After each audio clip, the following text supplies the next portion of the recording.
Hello, hello. Happy Wednesday, May 13th, 2026. How is everybody? Who do we got in YouTube here? Juicy, Gabriel, Russell, the usual band of merry misfits.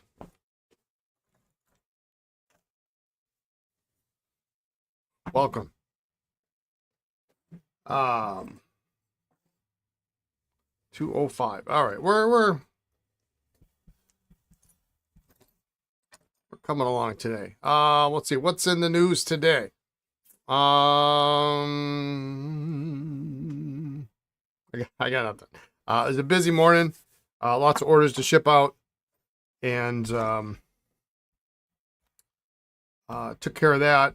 Ordered the new brand that we've been working on, so that's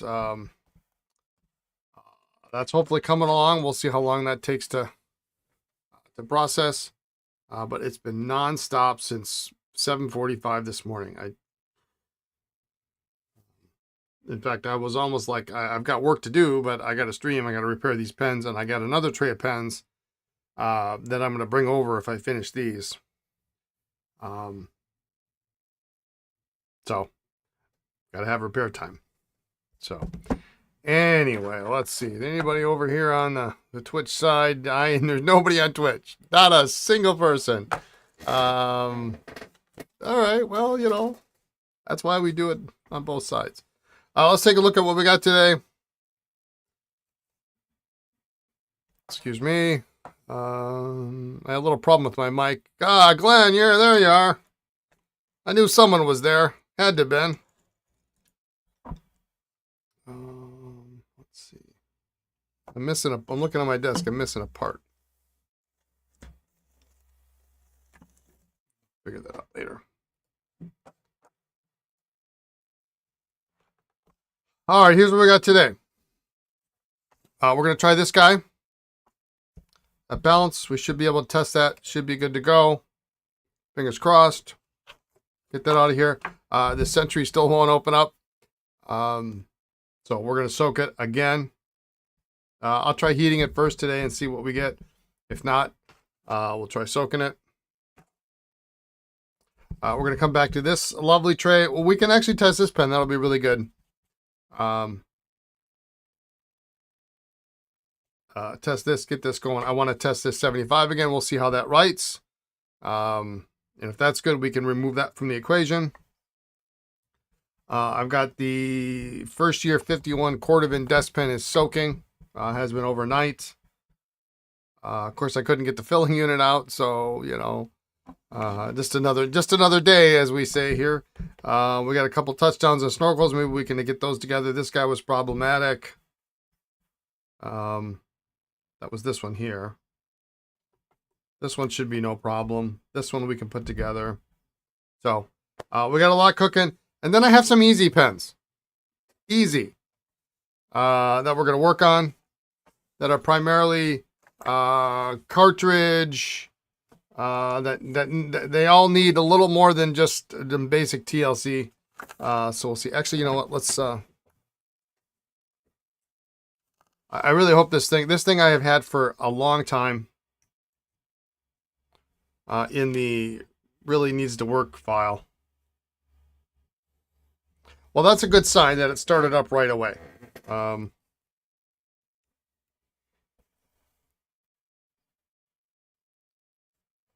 Okay, this is much better than this nonsense up here. I guess it just needed a little bit of coaxing.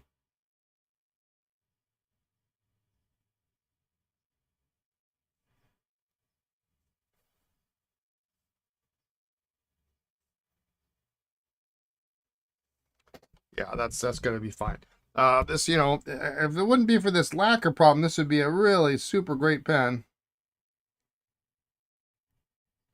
I'm going to rotate this nib just ever so slightly. Now, this doesn't have a triangulated section, but this version has. You can see the grip area. It's not It's not triangulated. It's still the same kind of cylindrical shape. But if I don't change it, I'll never hear the end of it. So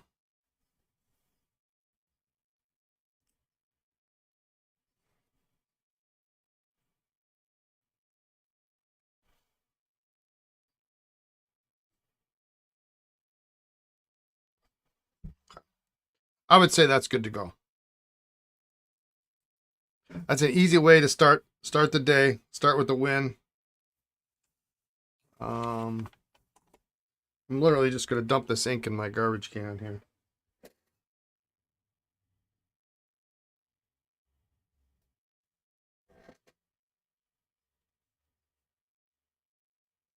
There we go.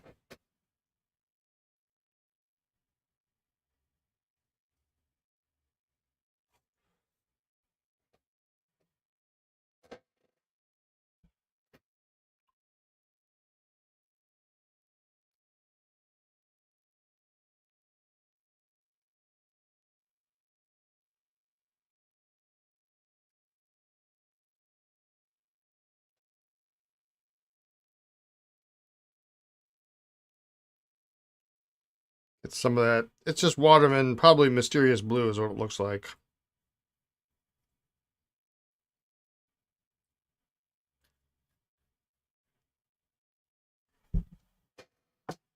Well, it was clean water about 4 minutes ago.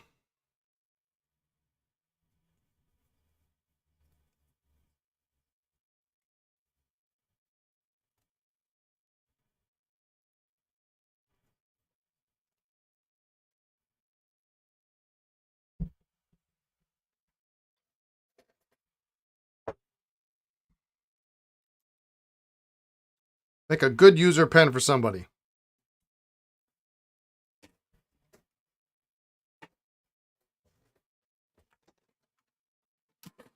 Ah.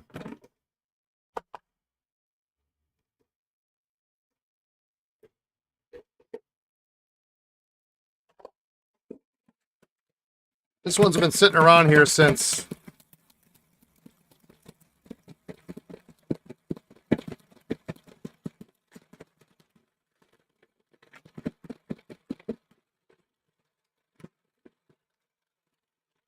before Christmas, I think.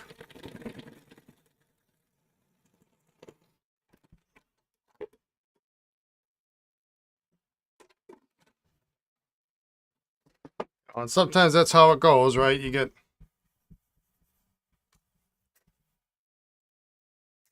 pens that kind of just hang out.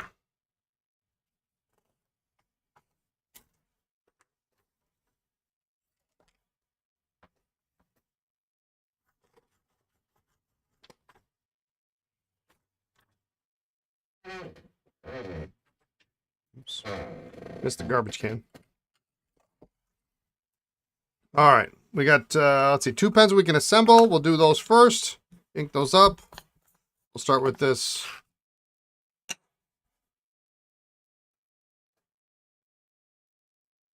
It's oversized balance.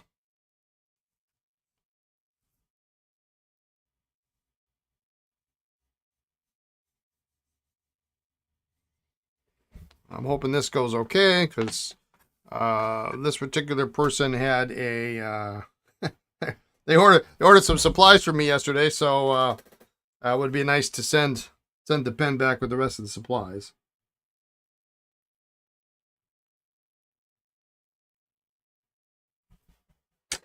Use a little heat.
You know, naturally I didn't line it up quite exactly perfect.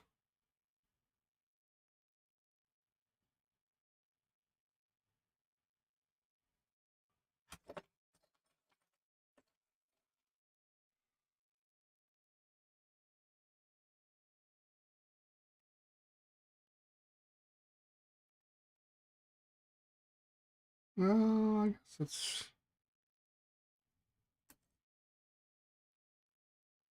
guess that's good.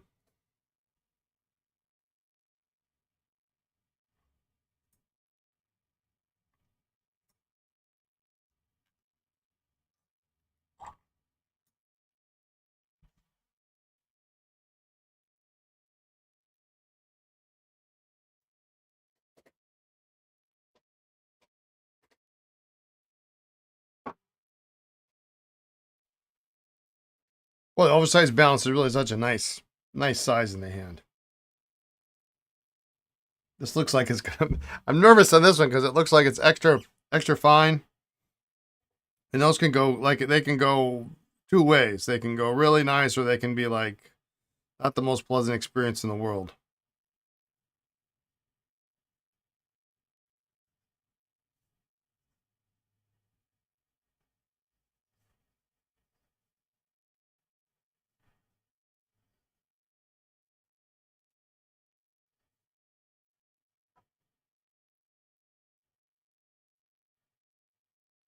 This is very nice.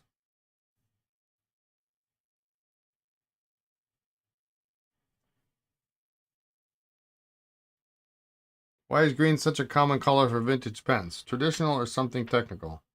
No idea.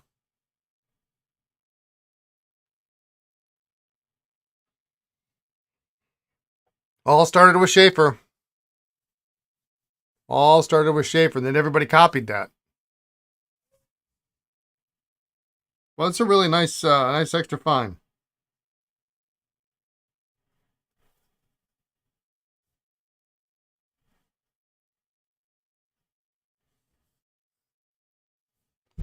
I actually like that a lot.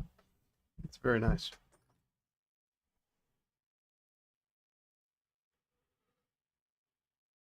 Sheaffer made such a nice nib, though.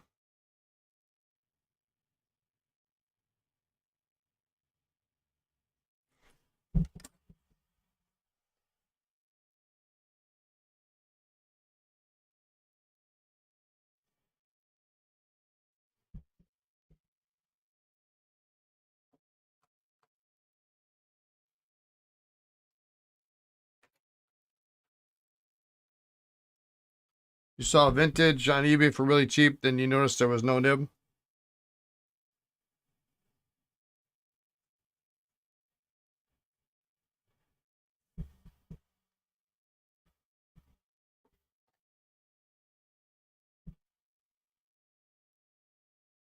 Well, it used to be my specialty.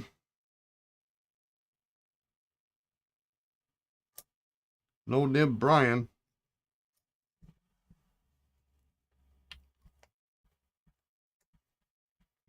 Yeah, this is actually, actually, I don't need to screw that on too tight.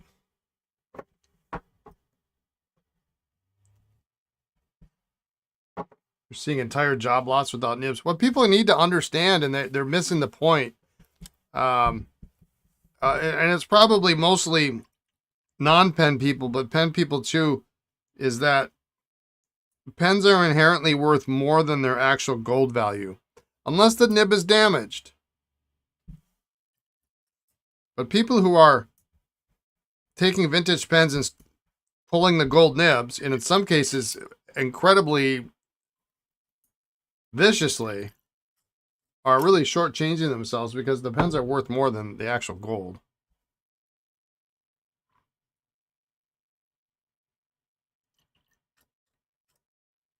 Well, that's nice. Well, this will be nice. This gentleman actually had a pen repair that I did for him a while back, and the pen was really not, it didn't work out.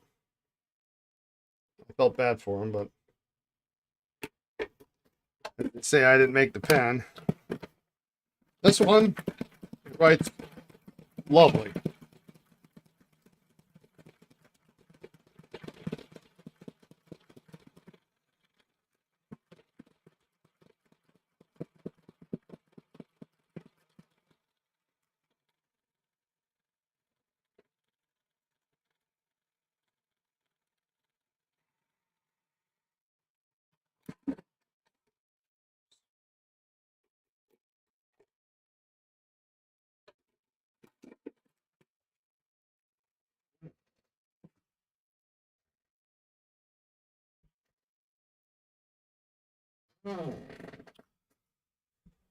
All right, that looks great. Well, let's try to put this guy back together.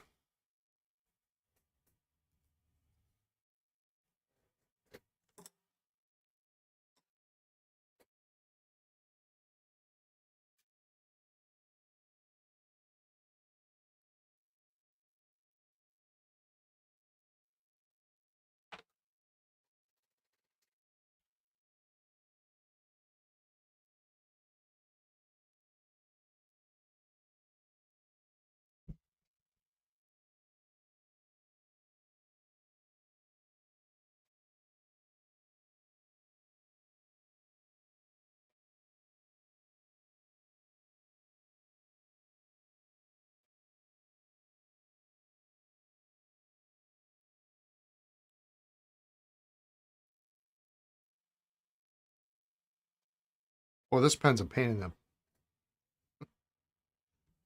I love this pen, but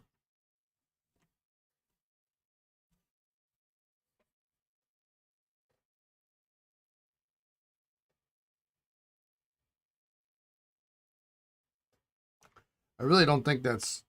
I really don't think it's threaded. It's not really threaded.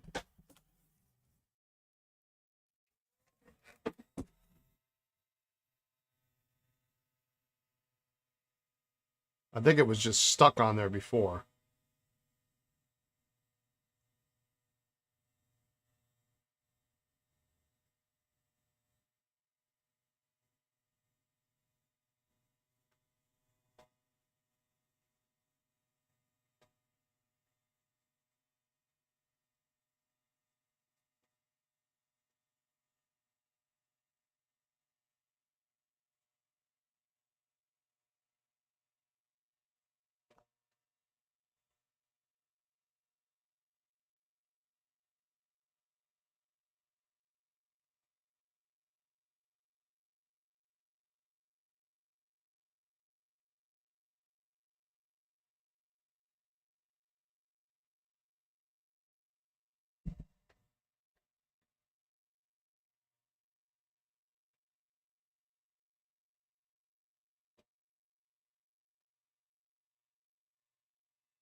As Brian points out about the nibs, it makes it harder to replace the nib if when the original was taken out. Well, if there might be damage to the pen, making it hard to replace the nib. I saw a posting today where someone was asking advice on what to do with the section. It had a complete crack and it was very rough looking. Yeah, I mean, I've seen lots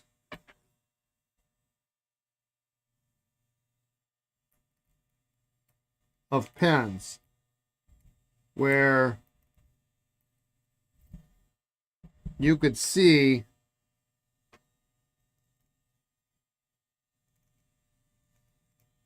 they were trying to get the nib out and they couldn't get it all out. So they just did the best they could and then just, left a little chunk of it sitting below the section or.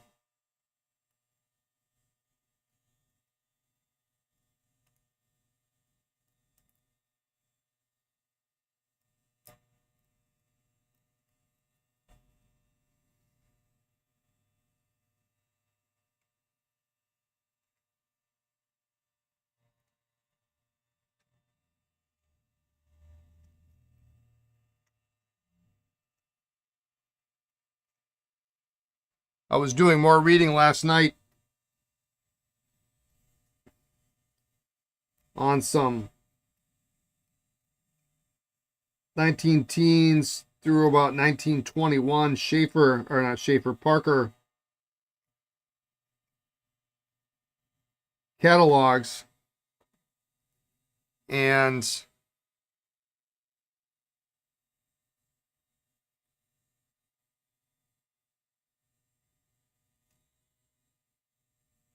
they were talking about how gold varies between $60 and $100 an ounce.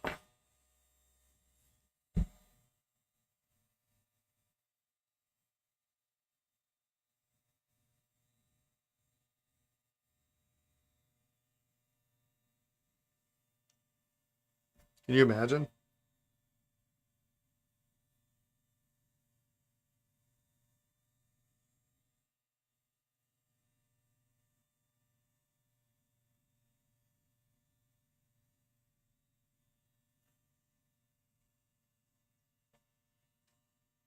What is it? It's over $5,000 an ounce.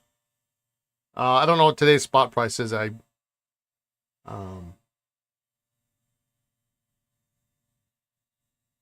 I didn't look at it today. I have an email that comes to me every day with all the precious metal prices.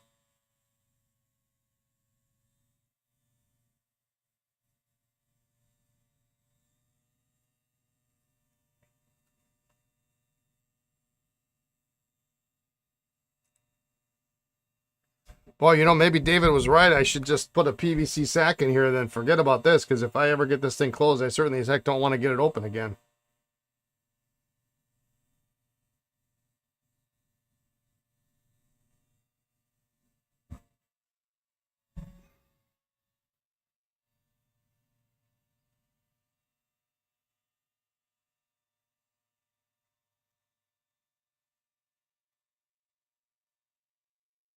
Mm.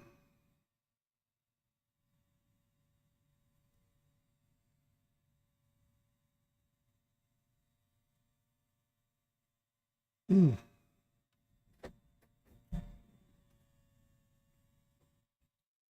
I think I'm going to just lightly trim off a little bit of this top part of the section here.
And that's all it took. It actually lines up pretty well there. Woo! Thank goodness. You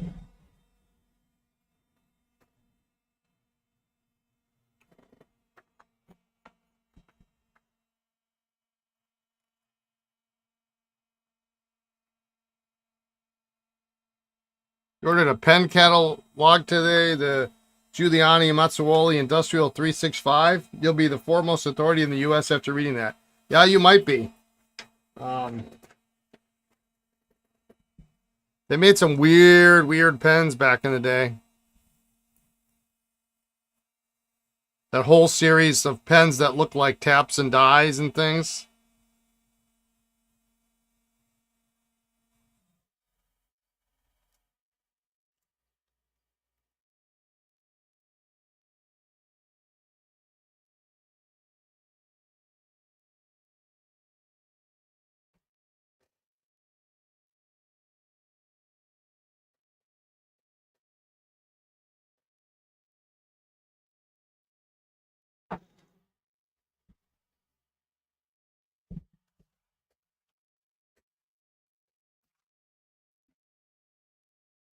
You got an end mill. We had a whole collection of those from a consignor very early on. He had like every one of them.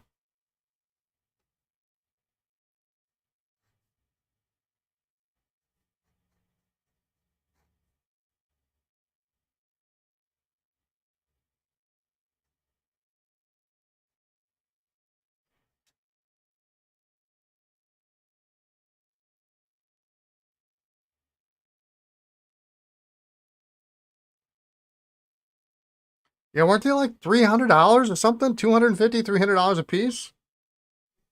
And there were like 8 or 12 of them or something? In polished or in matte silver, I think. Was there a Is there black maybe? Maybe not. Silver and polished, I think. Well, this is really nice. This is a lot nicer than I remember it. Maybe because the sack works. Yeah, around 250. Yeah, that sounds about right. It's a nice fine nib. Now the question is do I leave this ink in here and write with this pen? Maybe I should, huh? There was a black. Okay. Yeah, I couldn't remember. I mean, it was literally, for me, it was, when we had that collection, it was 2014, 2015, maybe? Does that sound about right? When did they come out? Boy, is that nice.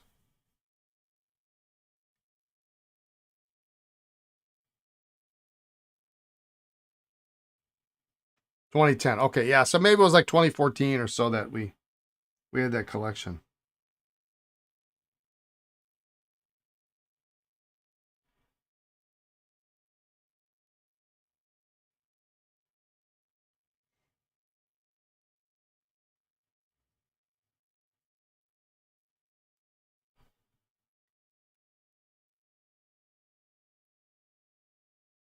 It's almost got the look of that Conklin short lever. Which, interestingly enough, Conklin moved in, what was it, in 23. They moved away from the long lever when they first came out with lever fillers to the short lever for fear of being sued.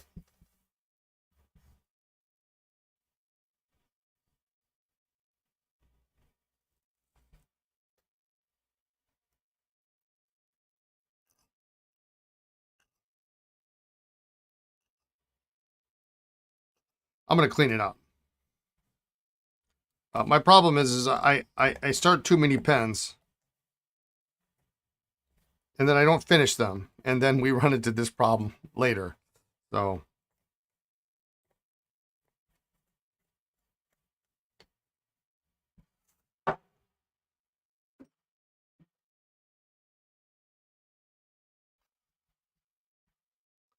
yeah, I mean, I would love to use this, but I also have, really your situation. Um, I also I bought myself not too long ago a Sailor Rialo, which I have in my pocket every day. Um,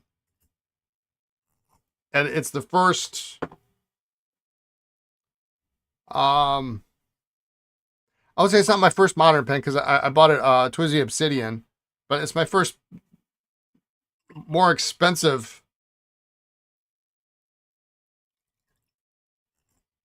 pen that I've bought since we started the new company. And I need to use it. Boy, that's nice. That's so nice. You've dished out some green in getting some rare genealogy books that printed in the late 1800s, but they had to have the set as they were considered the best works of the day. Huh.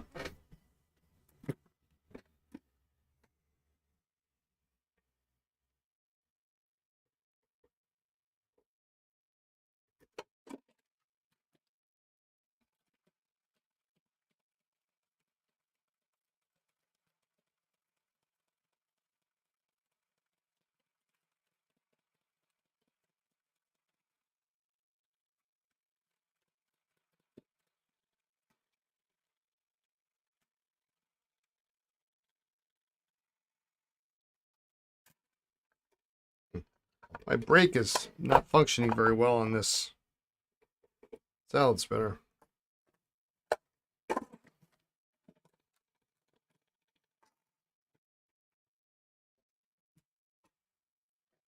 All right, well, that's I'm going to put this in my pocket though.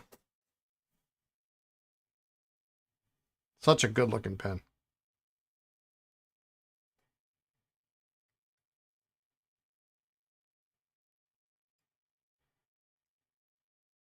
Runaway salad spinner. There we go. I'll put it with Mr. George Wilda's name so it lines up with the clip here.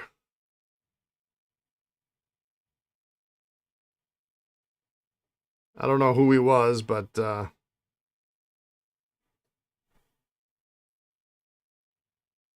love that early wall clip. No Eversharp on the name.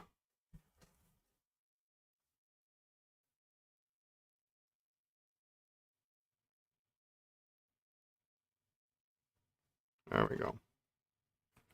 All right, well, that's the end of the fun stuff. Now I gotta fix some pens, I suppose. Should we see if this one opens up? I bet it doesn't. Anybody taking bets today?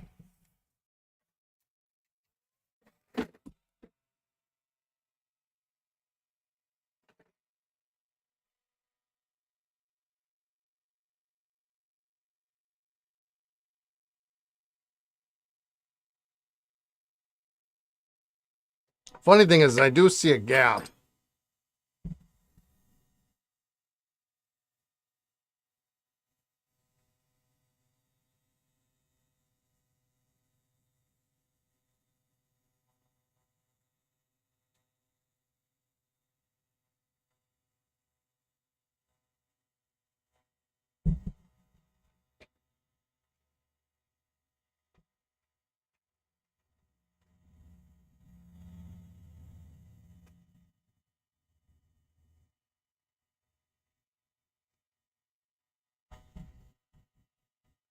You know, I wonder if maybe they didn't like completely seal this whole pen off at the factory.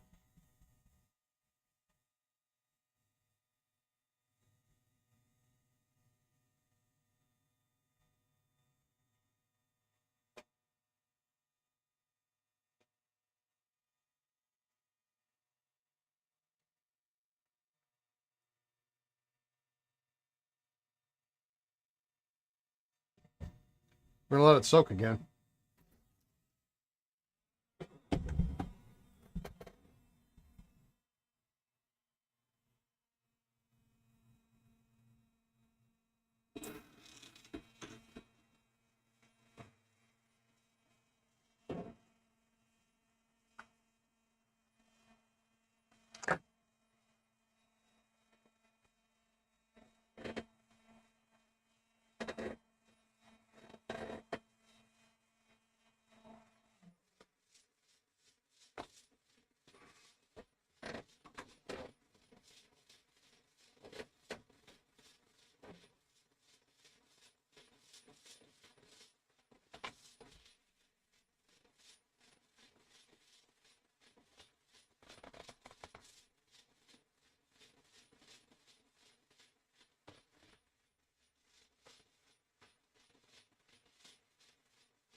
All right. Well, I do think this is a little bit darker.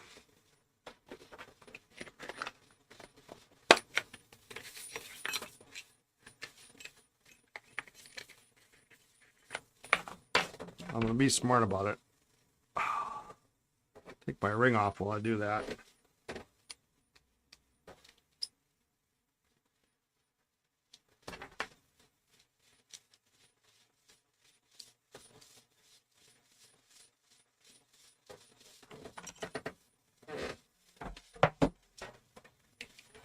Now the problem here is you can't just take any old Cordovan barrel because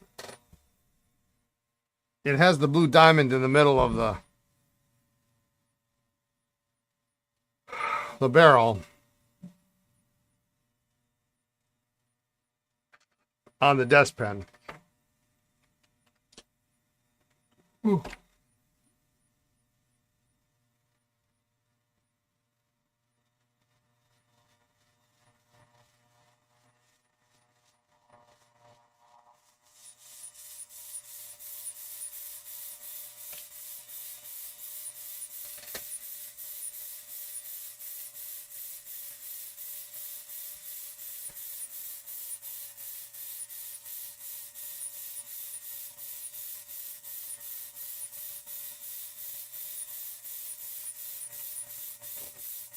So the collector came out after having soaked overnight.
All right, well, it's not coming out.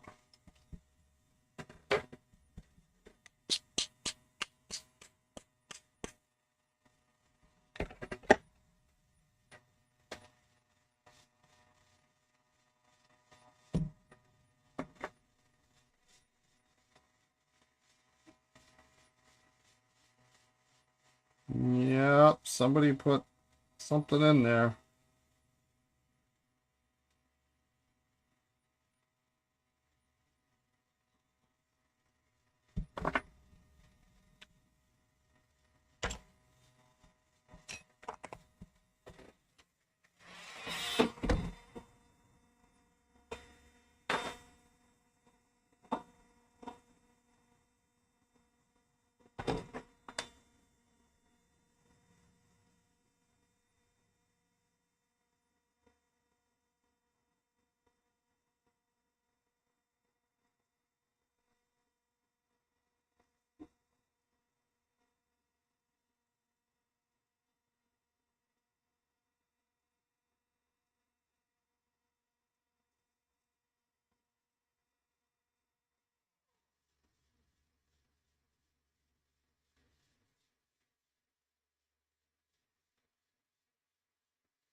Hey, Gary.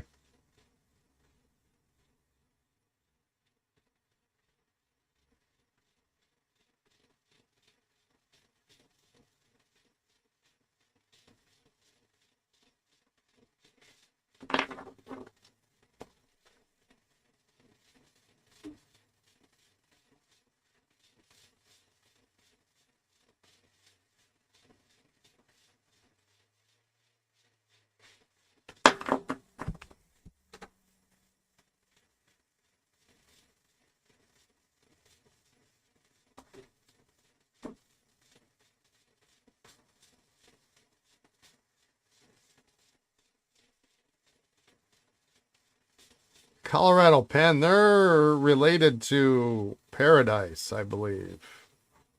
Or not Paradise. Yeah,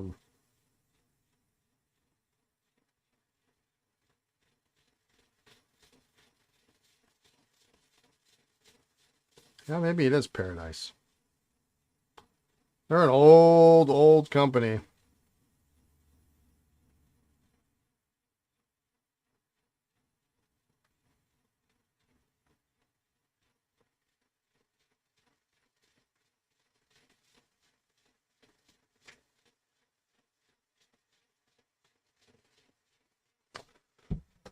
All right, well, that's not coming open.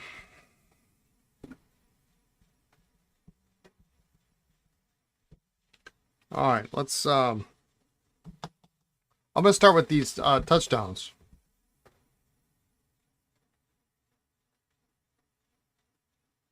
All right, actually, why don't we start with this guy? I know I should start with this one because it's mostly together. This is either going to go together really super easy or it's not going to go together at all.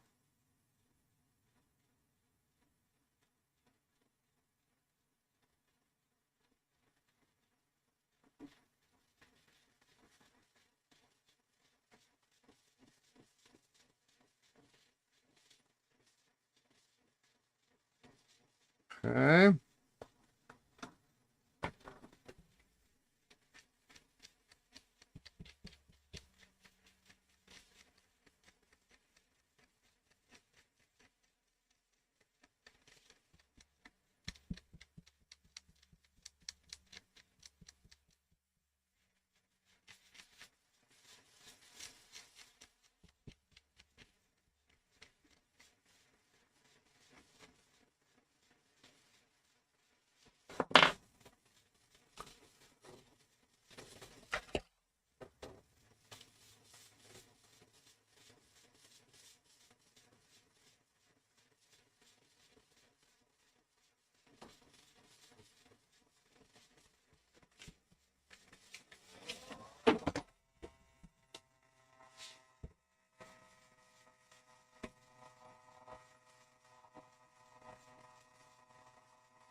The important thing is if you're trying to push a nibbed feed into a section and you're heating this, don't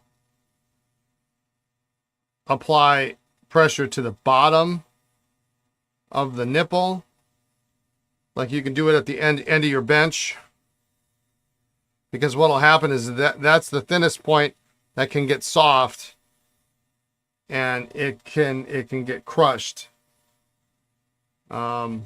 So in this case, I put it in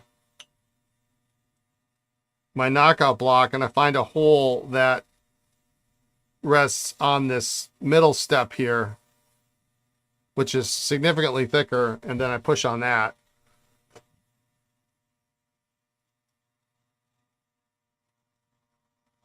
You were finally able to get 3 pens open yesterday. It's taken you a month to finally get them open after soaking and heating on multiple occasions. Patience pays off. Yeah, it sucks, doesn't it?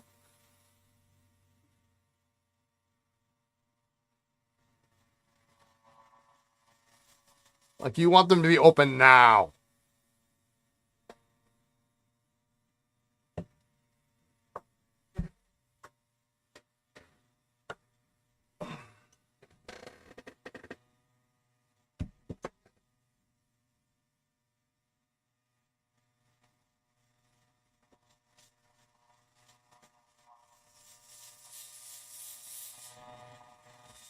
I want this in just a little bit more. I hate that when you get to that point where just a little bit more.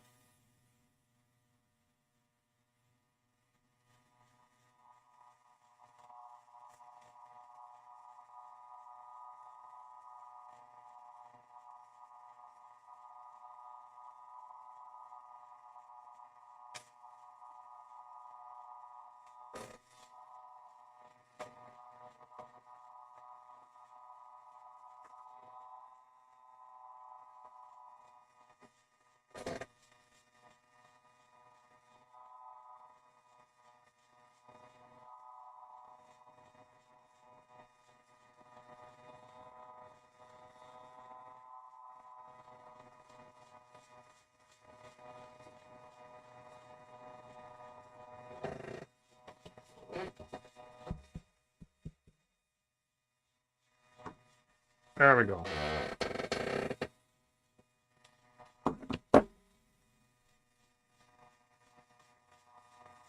All right, that's the first problem.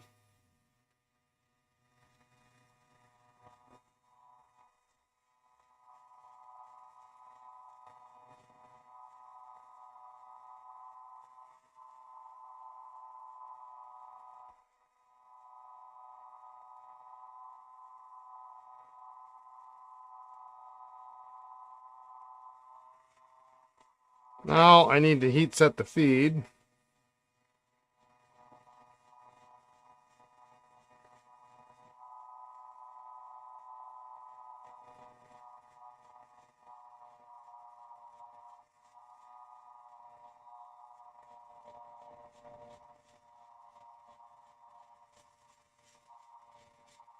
And it's a thick piece of hard rubber too, so it really...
Good afternoon, David.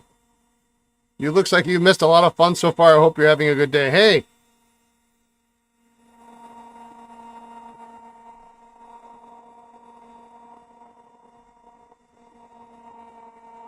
Went back together easy peasy. Well, not easy peasy. It went back together.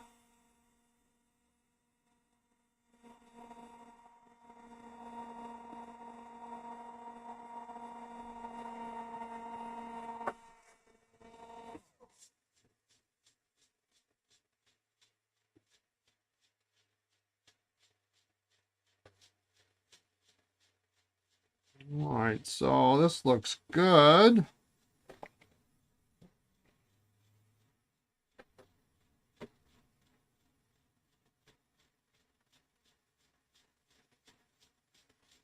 Yeah, it's been a busy day. I was busy trying to put 203 new products on the website. Fun, fun, fun, fun, fun.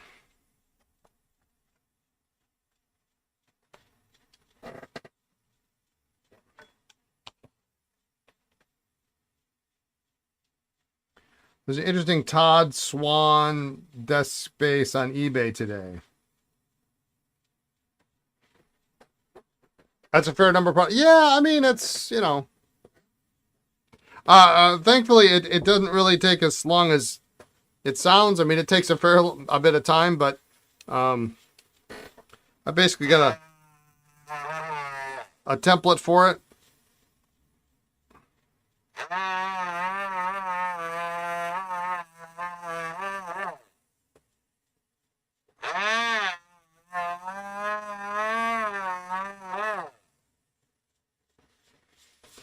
I don't really need all 200 products. I need about 41 of that 200. If I'm not completely giving away what I'm doing.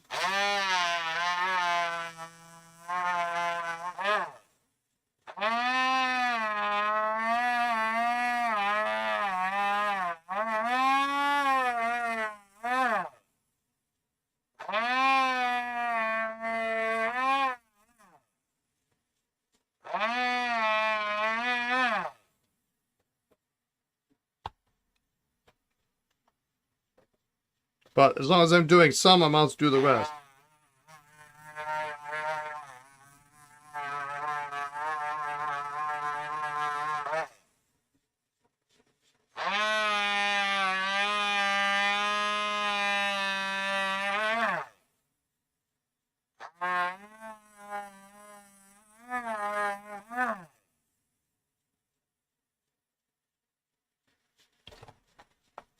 Yeah, it was actually, I was going alphabetical. I was like, you know, A through, I think I was done with K.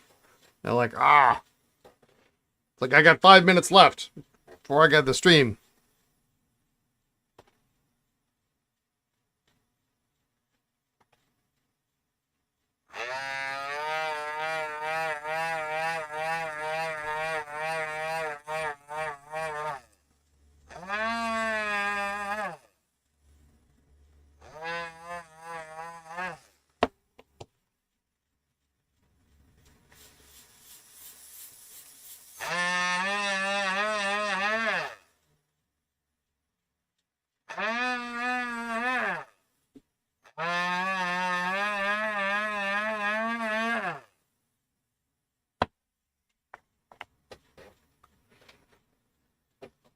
All right. We got that. I guess we got to put some O-rings in there, don't we? That would be very helpful.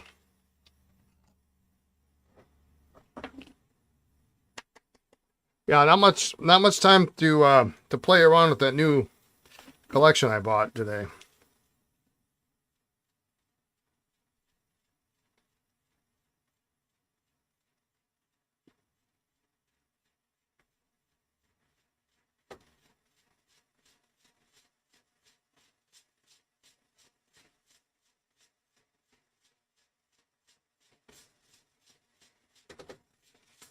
But I'm hoping we'll get to it this afternoon.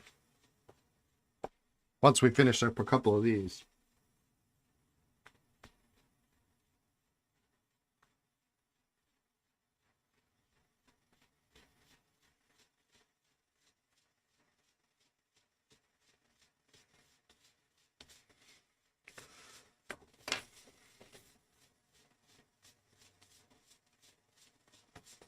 All right, let's get some O-rings, some sacks for those two.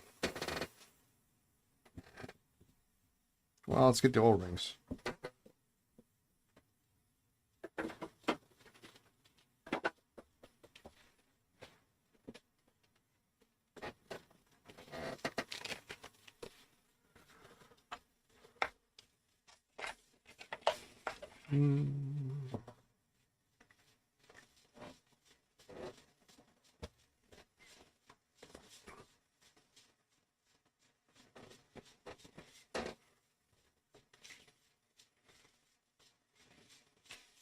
Make sure not to put the old ones back in. I should just throw them out, but sometimes I like to keep them just in case.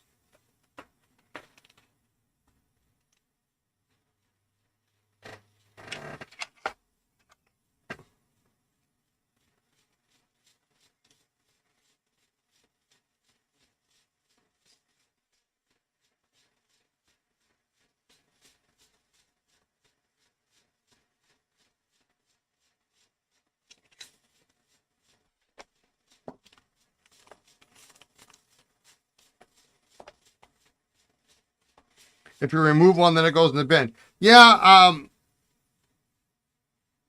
that's a general practice. However, sometimes what happens is, like with sacks, sometimes I'd like to keep the old one around.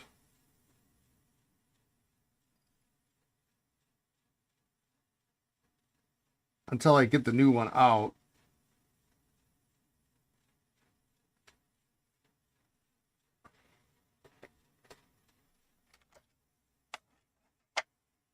Just so I have an idea what. Yeah, that you understand. That's hard to screw up. Show of hands, anybody who's put an old O-ring back in after taking it out, raise their hands. And then realized it and had to do it all over again.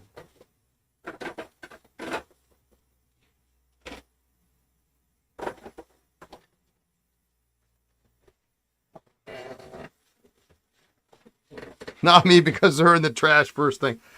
You know, and I don't know why, but I have this thing. It's bound to happen. Yeah. I have this, you know, like snorkels, PFMs, no problem. When it starts to get like, you know, TM touchdowns, no problem. When it starts to get like weird craftsman and whatever touchdowns that are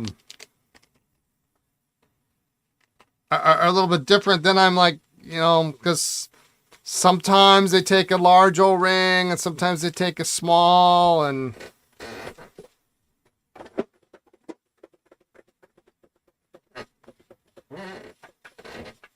I should be able to figure this out by now, but the trash. Did you happen to notice my trash can while you were here, by the way? Did I point that out? My little art project that I've got going here.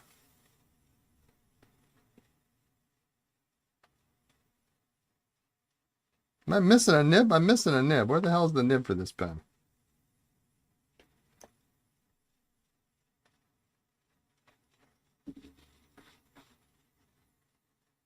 I did. It's an accomplishment. It's a very strange thing. So what I have done, and it's really not easy to show anybody, is I have a garbage can that is just essentially is for my Q-tips, and it's been here for. I haven't changed the garbage can. Like I used to put, you know, this is just a regular garbage can, right? You know, you throw your soda cup in there, you throw your Kleenex or whatever in there. And I decided a long time ago that I wasn't going to do that. So anytime I throw something in there, I usually take it out and put it in the other garbage can on the other side of the room. And so I have this can, and it's getting quite heavy. It's literally pretty much old O-rings and crusty bits of sack, all the old sacks and things that I take out of pens, and Q-tips, and that's all that's in there. Like occasionally a piece of, you know, painter's tape or something, you know, makes its way in there. But sometimes I actually go and I pull those out. It's just a weird thing. I just want to see how far I can take this. Don't think less of me. It's very strange.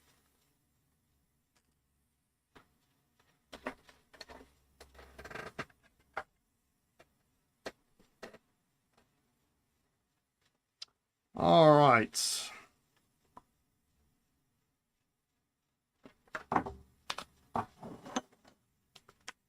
We're all a little bit a pen ultra to the pen god. Yeah.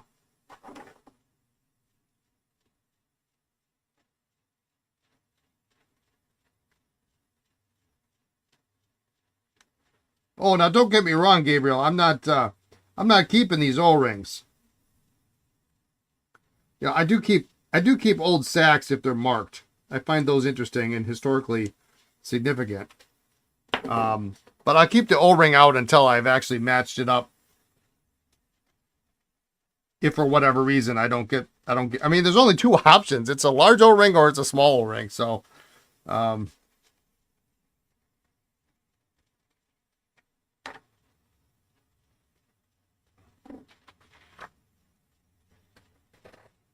Yeah, you got a stash of Esterbrook sacks? Yes, so do I. It's embarrassing. It's really embarrassing. Should I show you? I'll show you my stash of Esterbrook sacks. Give me a second.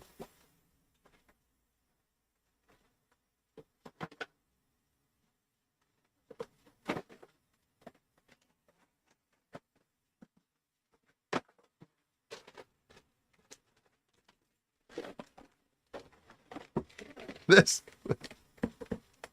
I have no shame at this point. I've been collecting pens a long time.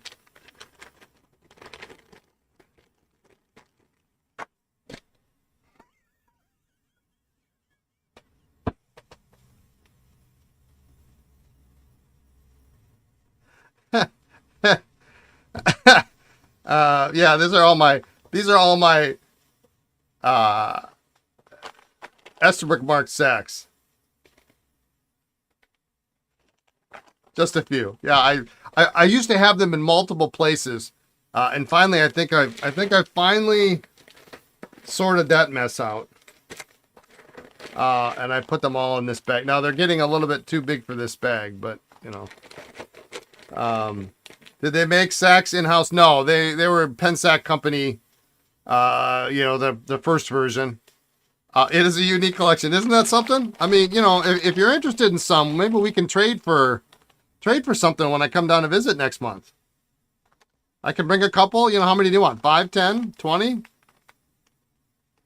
I have noted two different font sizes, but you're afraid you don't have enough room for. Well, you know, I have a buddy of mine and I that for the past I don't know how many years. It's probably getting close to 20 years. We've been passing around a cookie. It's a SpongeBob SquarePants cookie. And like every 18 months, one of us, our birthdays are about 6 months apart. His is in January, mine's in June. And so like we either get it back for Christmas or the other person's birthday. And sometimes we hang on to it. And like the last time, it was held on for about 2 years before he gave it back to me, and I completely forgot about it. Because I used to I would give it away at the next occasion, and then like he kind of expected, but I didn't expect it, and he gave it to me for Christmas with, you know, a 6-pack of beer or something, and then there was this little box, and inside was a stupid cookie we haven't passed around for 20 years. But I could do this. I could like leave this under the guest bed, and then when I left, you know, then you might find it someday and you go, well, what is this?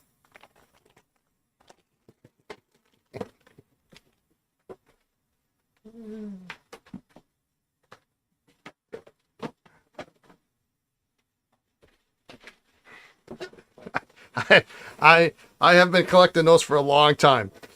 I will probably leave a note. I should put a note on it to whomever has to deal with this upon my death. Just throw this bag out. I used to, years ago, I used to take good sacks that were marked Esterbrook.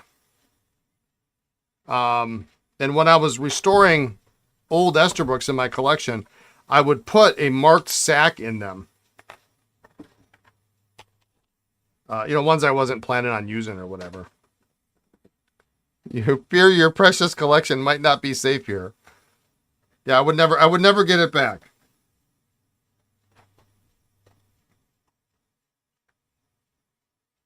I honestly don't know why I saved them, but you know, then why do I save Parker style ballpoint refills? I mean, that I could almost understand. You know, like over the years, the refills changed a little bit.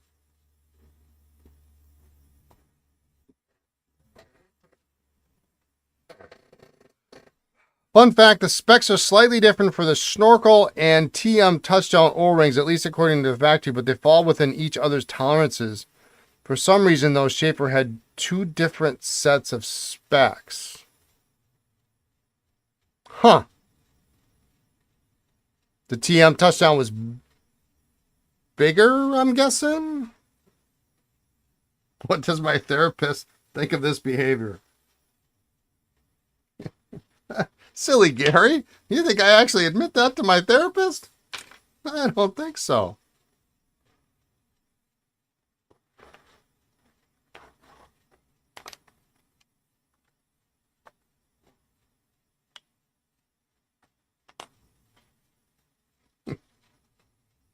My therapist.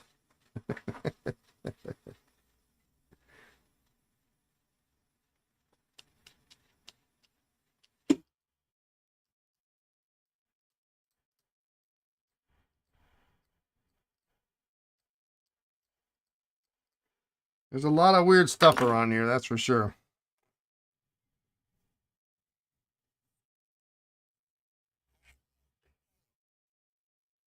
Very slightly bigger, but so slight it does not matter. It appears that Sheaffer themselves only made one size after the snorkel came out. Interesting.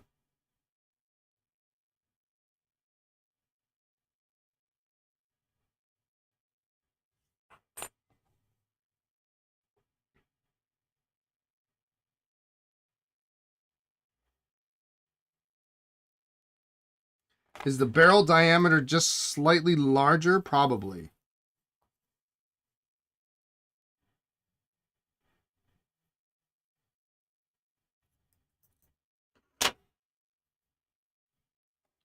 So I've got these two.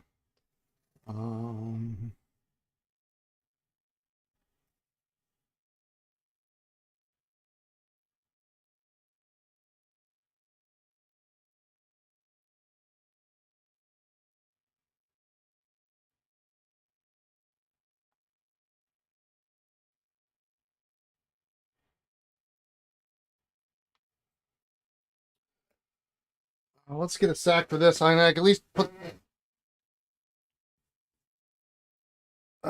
do those three at the same time.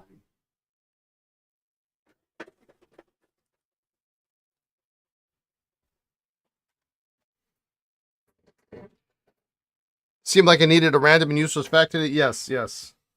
Always welcome. Always welcome random and useless facts. Random and useless fact Wednesday is what this is called.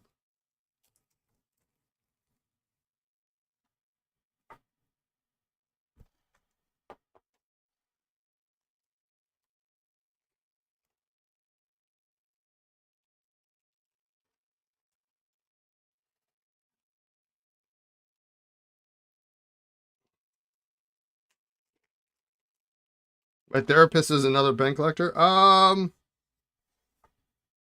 don't think he is.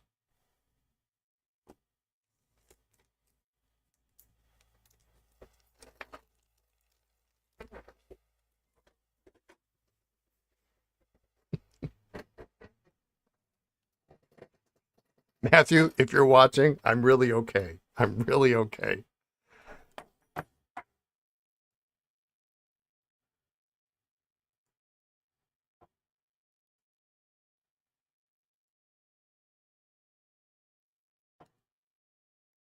Sorry. I was trying to click on something over on Twitch there and it wasn't happening. You thought it was Weird Nib Wednesday? Oh, wait. Weird Nib Wednesday. Hang on.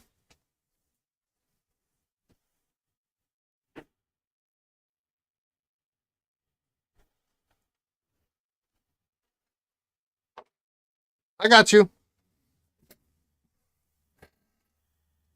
Here it is. Anybody other than David know what this pen is?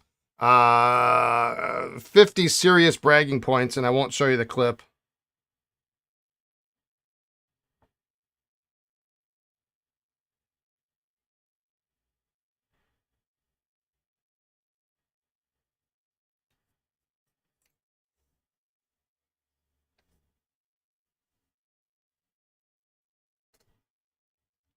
Wall. No, it is as far from a wall as you could imagine it could be.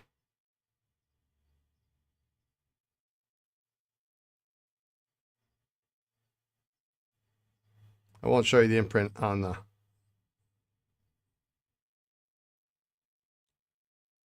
It is designed as an eyedropper.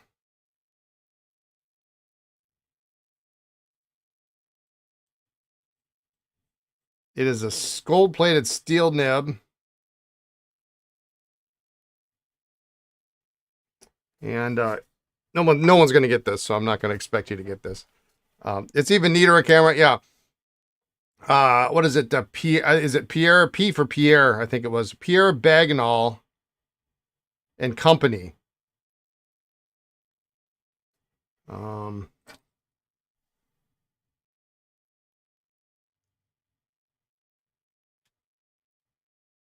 Bagnall. Biignol. Bagnall and Company. Warranted. And it's really hard to see. But there's a little tank on the nib. Because this is the tank 300. And apparently they made a tank 400. You can see the number 300 right there on the clip underneath the word tank. It pulsed nicely. It's got the steel nib. Is it flexible? Oh my God. Holy smokes.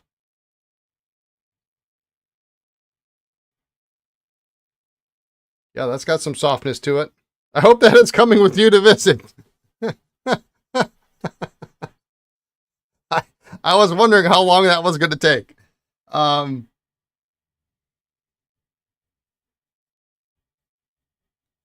Apparently these came in sets, and they would come and you would get like 4 different barrels or something.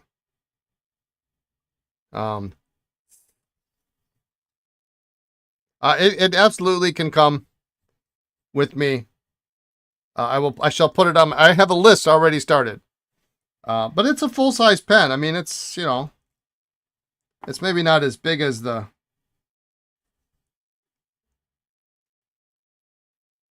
oversize as far as the barrel is concerned. But it's a decent size. I just love the little tank on the nib, though. That's just so cute.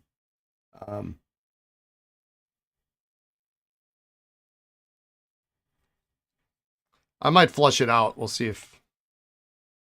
Although I am a little worried that the plating is going to wear off even more, but.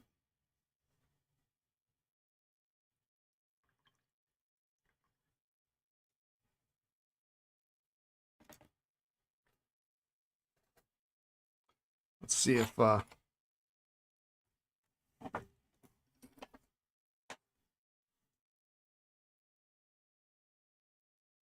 it's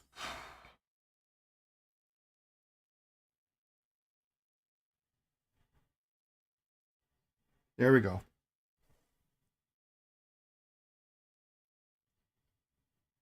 It's very, I don't know if you can see it. Yeah, with plating like that, it's usually best to just leave it as found.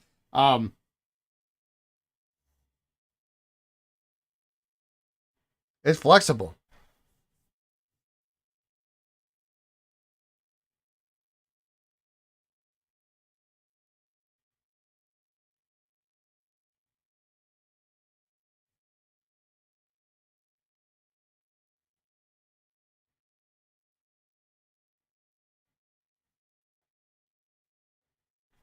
That's pretty cool.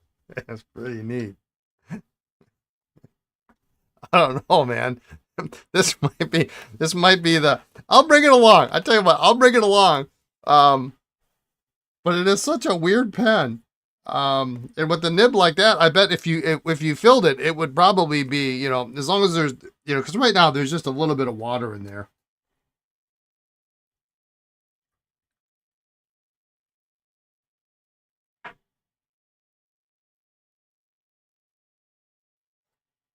I bet it would be a really fantastic writer.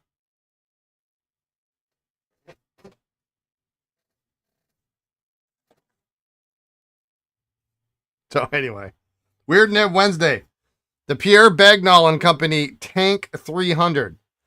You saw it here first, folks. Well, you're not going to find it anywhere else, I guess. What a weird pen. Cool clip. It's got little screws there. It's a Kind of a stiff clip.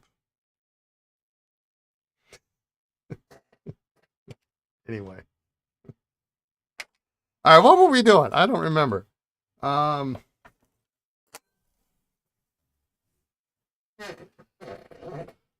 Ooh. I was doing more research last night on Parker jackknife safeties. I wish someone would write a book on jackknife safeties. Just jackknife. Touchdown O-ring, is that what we were doing?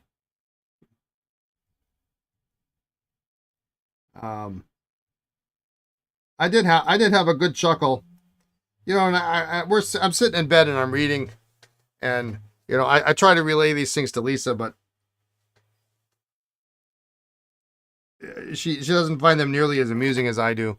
There's a little bit in one of the early Parker catalogs that talks about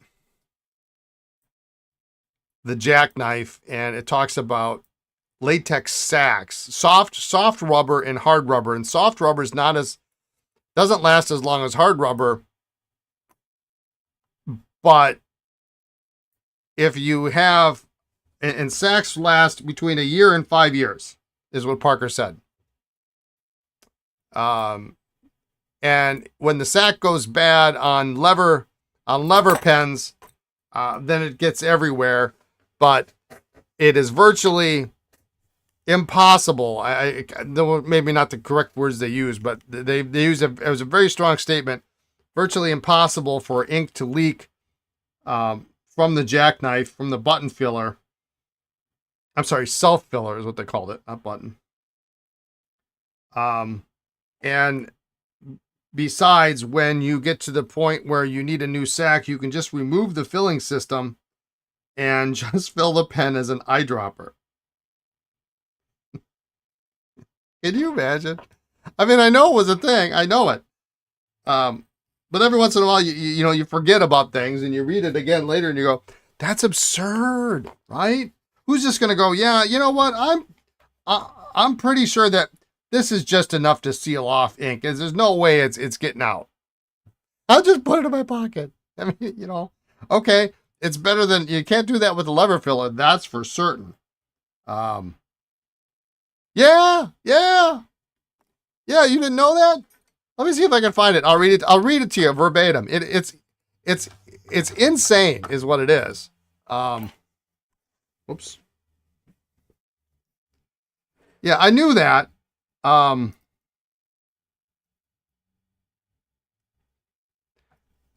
I can find it pretty easily. I know where I was. I was in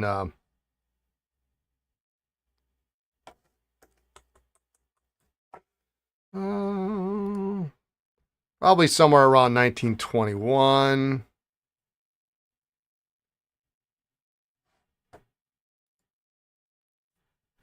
You guess you don't need to waste money on sacks for button fillers now? Many tens of dollars to be saved. Yeah, where is it?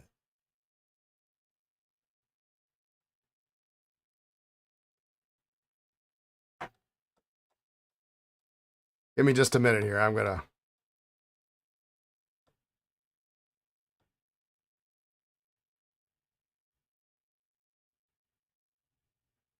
Let's see.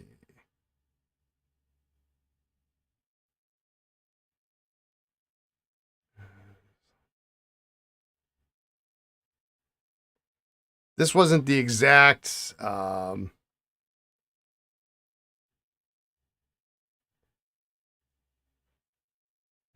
no, that's not the one. 1921.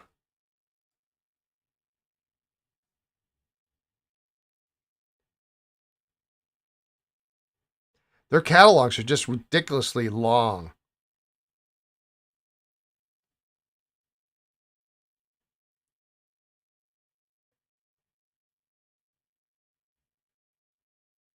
I think this is the one here.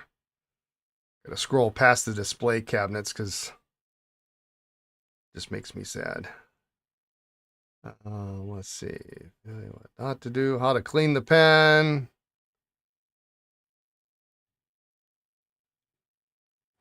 Well, maybe it was pre-1920. Here we go.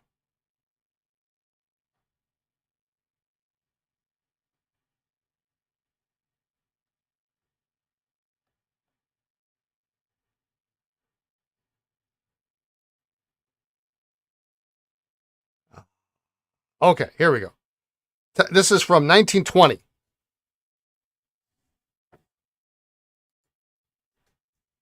All right, 1920, Parker pen and care instructions. Technical description of the self-filling type. The Parker self-filling pen is unlike any other self-filling pen in the world. Its mechanism is entirely enclosed within the barrel. Why? Successful and safe self-filling pens are necessarily equipped with soft rubber sacks on the inside to hold the ink. Soft rubber by nature is not as durable as hard rubber. Therefore, sometime, maybe in 1 year, maybe in 5 years, the soft rubber sac will burst. When this happens with ordinary pens, the ink is free to come out through the opening in barrel through which the self-filling lever protrudes, thus staining the surroundings, the clothing or handbag, etc. With the Parker pen, no ink can possibly escape under any circumstances because there is no opening. Furthermore, it does not necessarily mean an interruption of service. The self-filling mechanism can be removed and the pen used as a drop filler until some time when repairs can be conveniently made.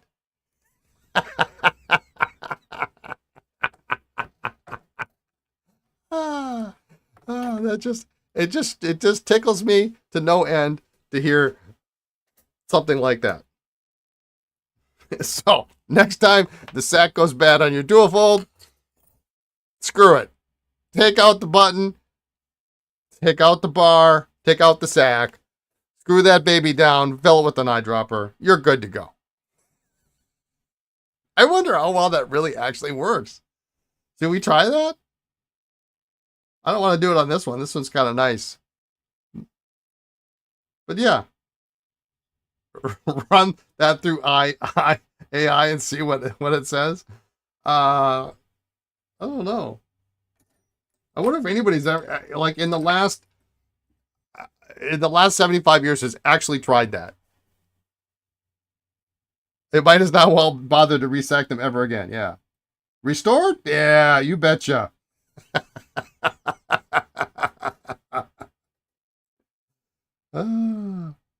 You know, in 1922, I mean, heck, there's plenty of hard rubber dual folds and lucky curves floating around at that point, right? All right, I'm not going to do those yet. Anyway, you have a likely turbine top that needs a sag. Maybe try it on that. Yeah, try it on a turbine top. Yeah, you betcha. You know, because that's what we need. We need to be unscrewing those sections more than we need to. Oh my God. Yeah, so I'm doing more research, and I can't seem to come up with an answer for why. What am I looking for here? Why some of the jackknifes and the lucky curves have a single digit blind cap, a single digit number engraved in the blind cap instead of, they're essentially the 20 series, where pretty much all of the jackknifes. Now, early lucky curves numbering system makes no sense whatsoever. It's not like Waterman. There is no iota of common sense. You can kind of make some sense out of the jackknife numbers because they're essentially a 20. 20 is hilarious because 20 is actually a number 2 size nib. Half is chased, of course. Unlike half in Waterman being slim.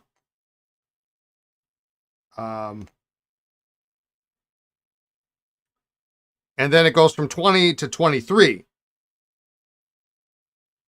Because, it starts with the 2, so there's no 21. You can't have 22 because that would be redundant. And so it goes 20 to 23, 24, 25, 26, 27, 28.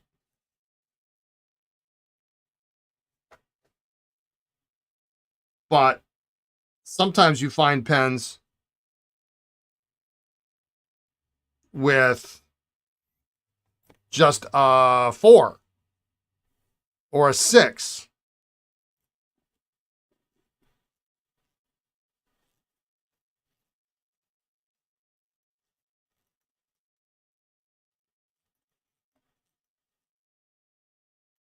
Well, I like the screwdriver. I wish it was a smidge longer. I guess it doesn't need to be. But a smidge longer would be all right. So yeah, so I've got various jackknives that have single-digit numbers, which makes no sense at all. And so you have to wonder, were they replacement blind caps destined for? And even that almost doesn't make it. I mean, they had other model numbers. They had 60s and 80s and 90s and whatnot. Were they destined as a replacement part?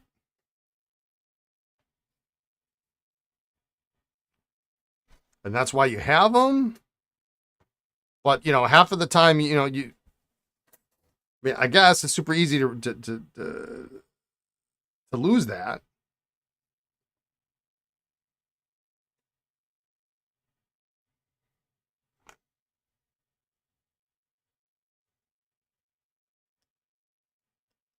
There was some speculation that the single-digit numbers were maybe designed for non-jackknife, because essentially during that period before the dual fold, there were four main sets of pens. There were jackknife, which equated to which was a screw cap, or you could still get slip cap options.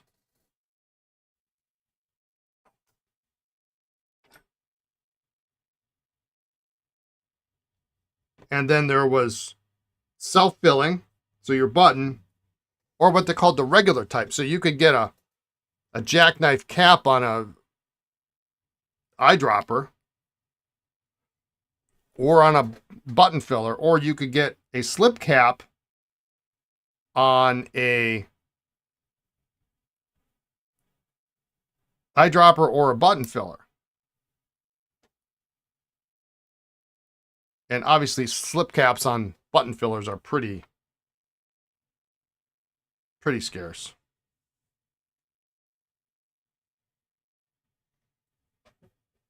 But even in the catalog, it indicated, at least for jackknives, your number system was 20 JK, or 20 and a half for chase, JK,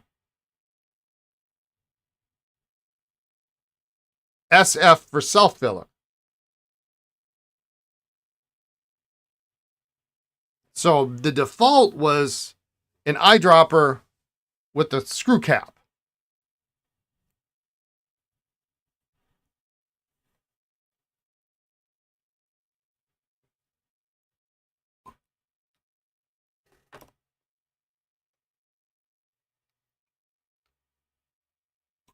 But then there were also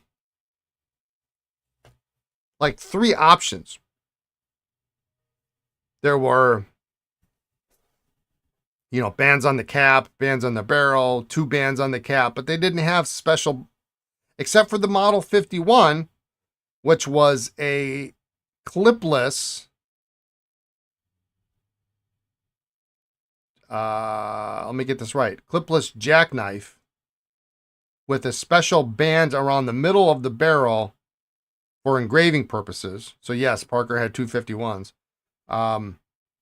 about 25 years apart. For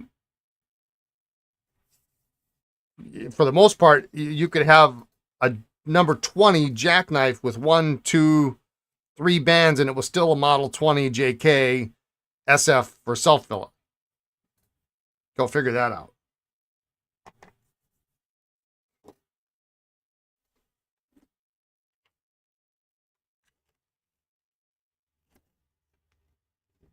So where did these single digit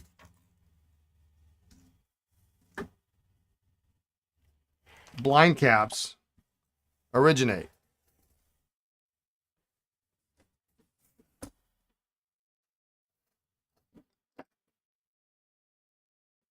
A quick cursory search comes across a George Kovalenko post on his blog that references Parker model numbers, and including references to John Danza and Michael Foltz, saying they came across single-digit blind caps, but no indication of what, where, how, whatever.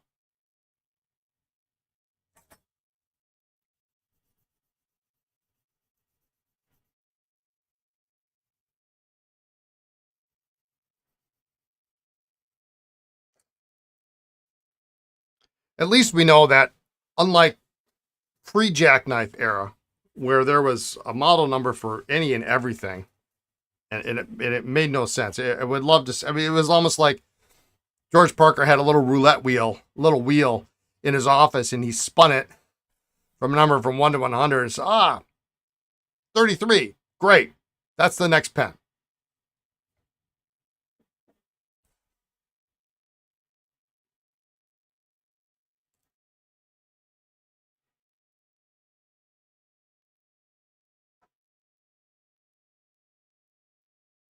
Because the catalogs didn't have like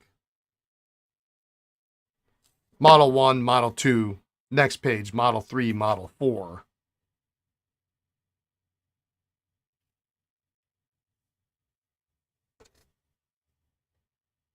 Nothing like that.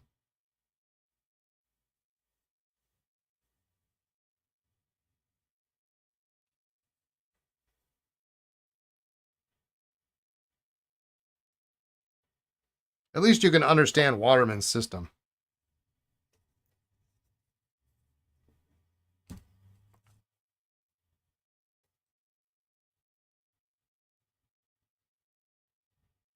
But knowing that all of the jackknives were essentially a 2 with the following number representing the size of the nib, 0 being 2, you can kind of make a little bit more sense out of it.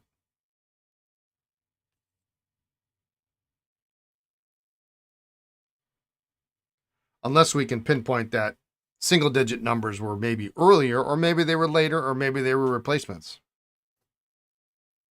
It's probably for the best that I don't really collect Parkers, so I have to try to memorize all of that mess. It is very confusing. It is very confusing.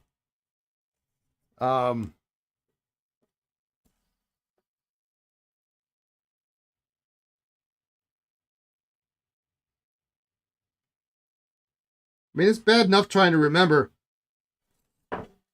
the different sizes of vacuumatics.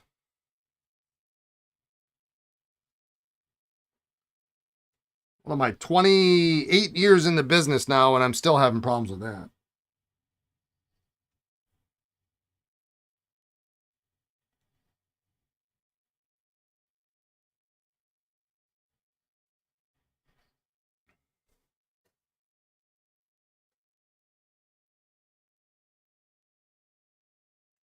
Anybody who says vintage is easy is either lying or trying to sell you something.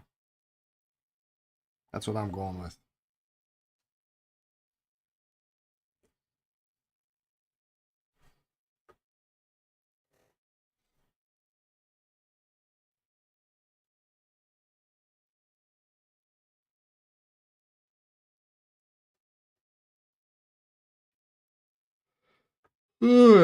Ooh, excuse me.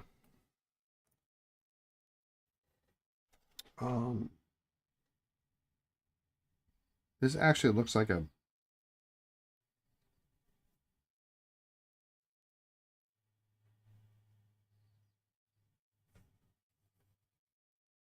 A good sack.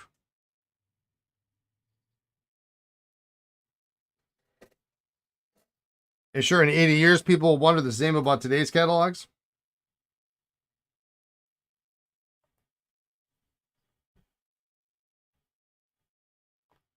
I don't know. I mean, the Parker thing is so messed up. Go to the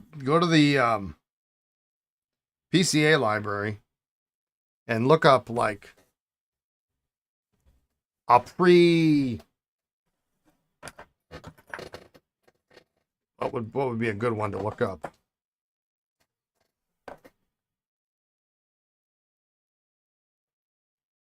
Something early. 1907 maybe. Let's see.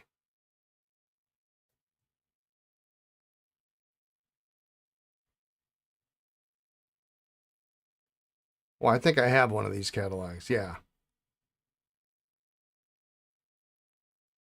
No, even that's. Well, yeah. Yeah, that one's good. Like 11 aluminum, 21 plain barrel, 9 gold mounted, 10 twist, 6. These are in order, by the way. 6 was a taper cap, 37 was a snake, 14 was a filigree, 15 was filigree with abalone, 42 and a half, 33, 31. There's two 31s. They don't look anything like each other.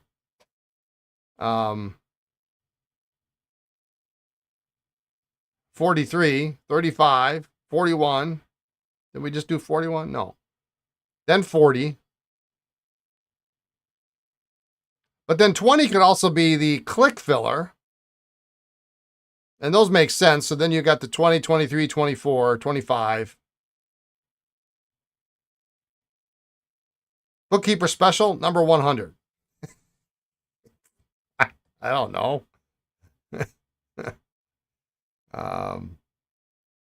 So, I mean, that's not even the worst.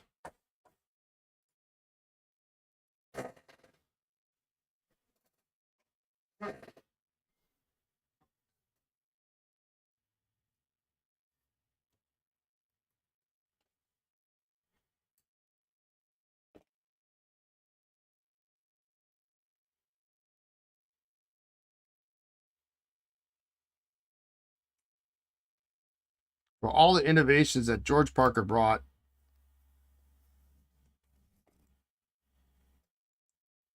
to the fountain pen world, a numbering system that made sense was not one of them.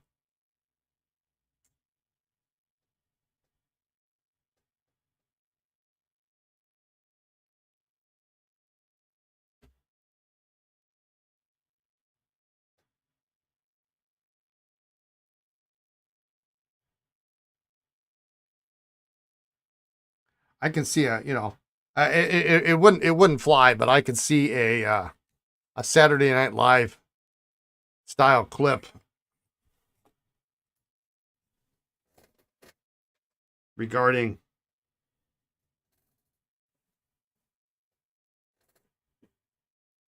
the Parker numbering system. 43? No, 42.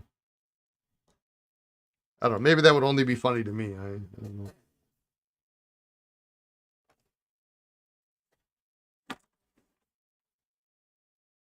Well, where the heck did I go there?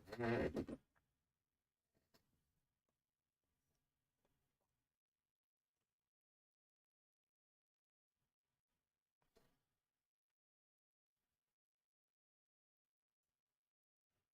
course, I don't know. I'm not certain that the Sheaffer catalog numbers make any more sense either, you know. I mean, maybe they do. I could be wrong. I've never actually spent a super amount of time.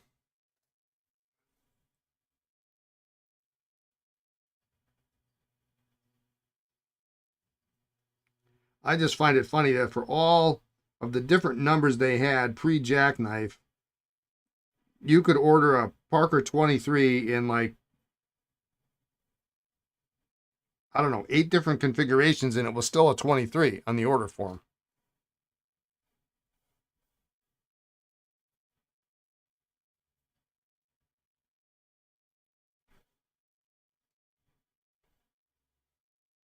Doing genealogy, you have to remember how things were done differently in different time periods, how Europe did things such as dates 9 to 12 with a year date, so it is September 12th or December 9th.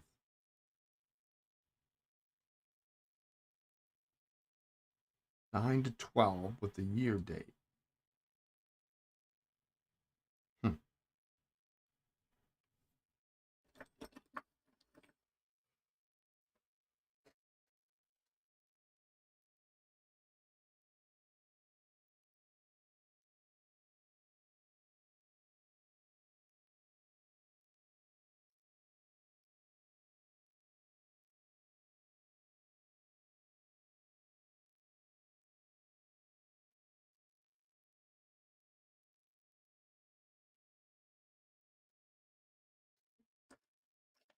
Sometimes we'll put the day first, then the month. Yeah.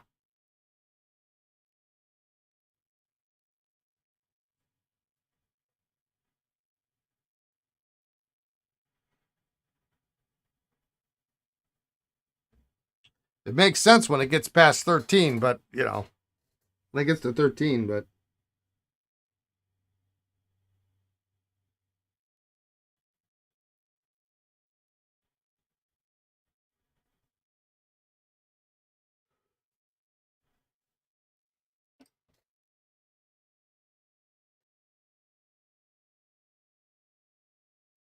So at least they just rolled her eyes at me and like, whatever. I don't understand. She says, okay.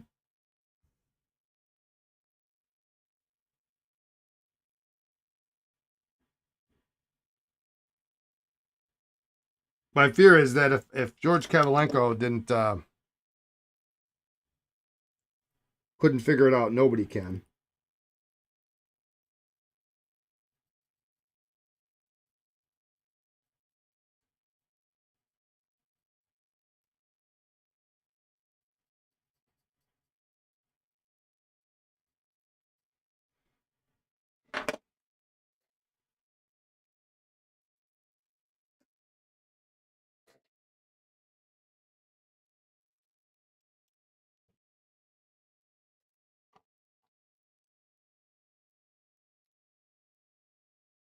This side, I think.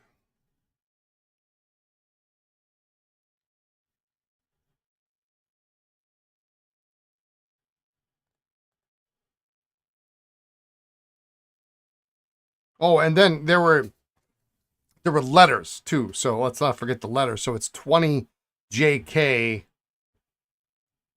S for short, M for medium, L for long. And I'm not certain, but I think medium was like junior size and short was baby size. But, you know, you never see anybody use those codes ever. I mean, I will say you see a lot of people using, you know, Esterbrook J or Esterbrook B, even B, A, or H. Probably because I was one of the first people to actually start using those codes with some regularity. You know, and you'll see occasionally you'll see some people use the codes for Sheaffer, but you never see a, hey, well, it's a Parker 20.5 JKS. SSF, short self-filler.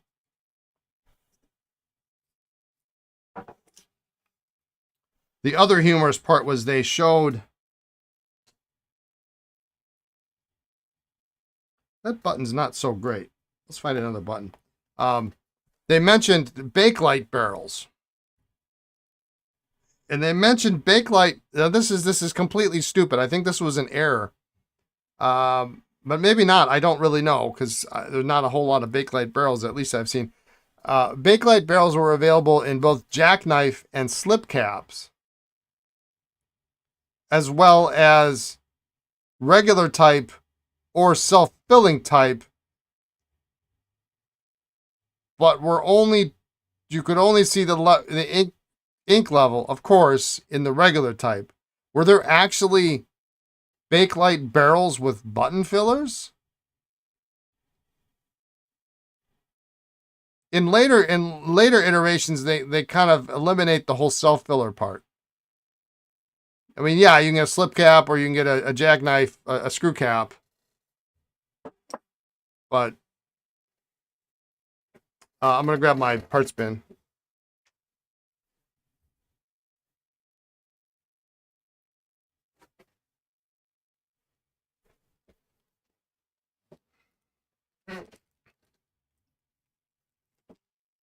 I mean, the whole idea of having a Bakelite barrel is so that you can see the level of the ink, right?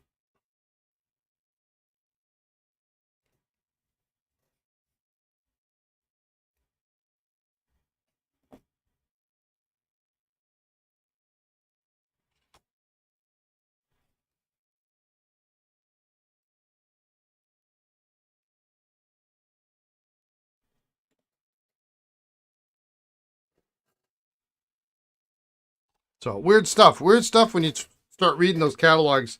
I mean, it's one thing to go through and look at the pretty pictures, and here's the model number, and it was $12 or whatever.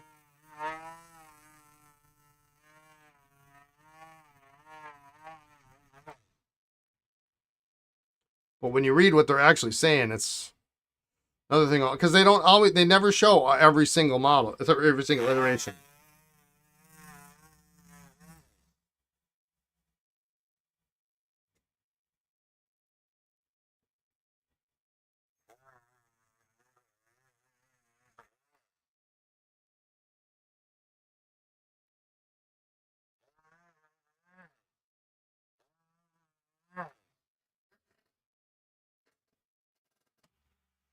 And in fact, there was something in the dual fold book, as I recall, I was reading last night,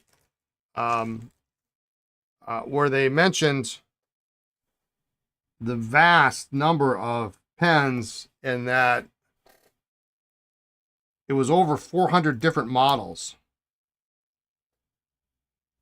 And if somebody had assembled a complete collection of every single model, it would be impressive indeed. I think was the phrase that was used. Yeah, this is a weird.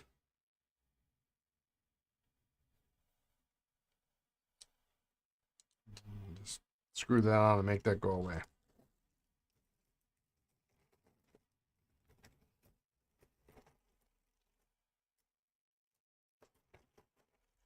I got another Weird Nib Wednesday. Anybody want to see another Weird Nib? I think you do. Is it here? I'm going to grab a beverage, because I didn't make any extra coffee today, so I guess one extra soda is probably not going to kill me. But I'm going to grab a pen with a very strange nib that I think some of you will like. And David, I don't think I've actually shown you this nib yet, so I'll be right back. Hang tight.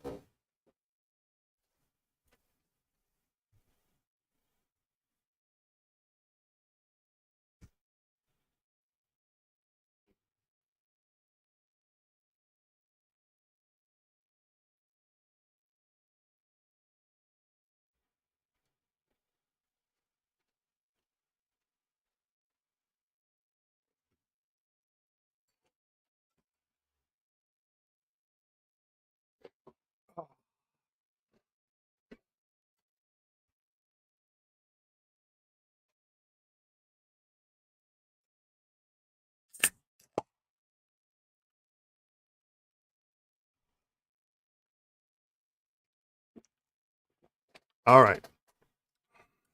David, you still with me? You're going to want to see this. I know. You're like busy. You're doing something else. You got me out in the background. You hear my name. You're probably running across the room right now.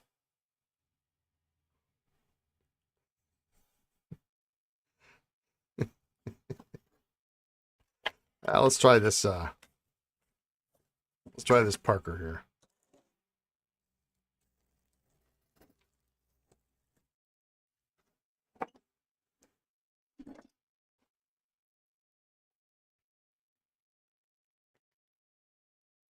You're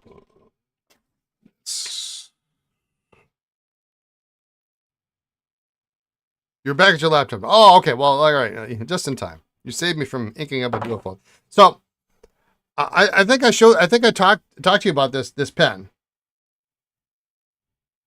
It actually has a price. Is kind of ridiculous. This is a 24, as evidenced by the number on the blind cap, and it has a price tag of $425 on here, which is, in my opinion, kind of completely absurd. But then it has this other sticker on here that says E. Todd on it. Like, did you miss the Parker on the clip, maybe, or the Parker on the barrel? But it's got a nice gold-filled band. Got some initials on it. And so, if you're following along at all with anything that I've rambled on about today, a 24 is maybe that was the name of the owner. Yeah, it could be. Very well could be. A 24 should have is a 2 series jackknife. Does it have a jackknife imprint on the cap? No, but it does not have a dual fold imprint. So that's weird too. That's weird. It should have a number 4 nib, right? It should be, good size. This is by reference is probably about a number 2 size nib.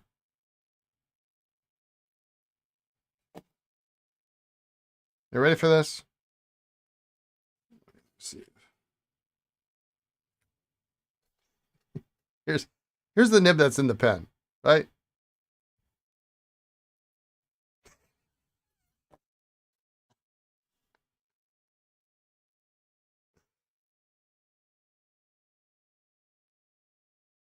Yeah, it's an Edward Todd, all right.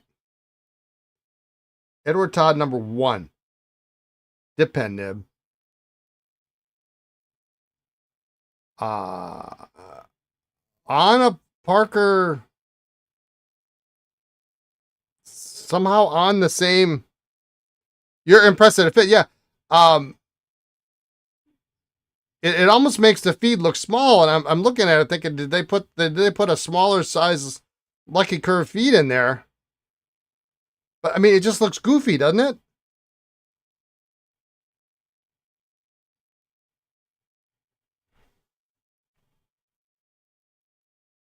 But it's obviously for an Edward Todd dip pen. And so that's why whoever thought this was an Edward Todd, we're just gonna take that off the barrel. Was it from that short time Edward Todd was making nibs for Parker? Very short time.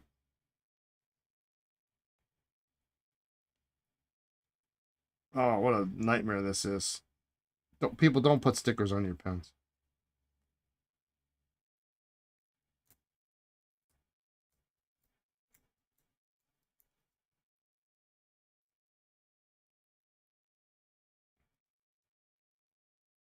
But pretty cool pen. Finding a number 4 Lucky Curve nib is,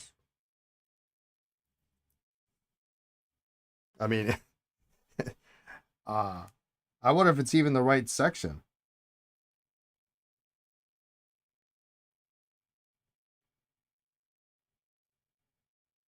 It really quite tapers in toward these threads, which is very interesting. It's very Waterman PSF like.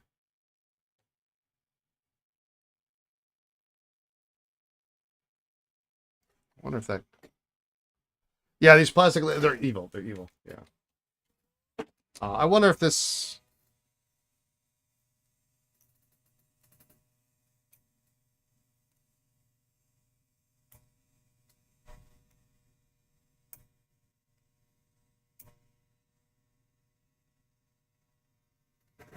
Now I'm curious. Could they have found a smaller size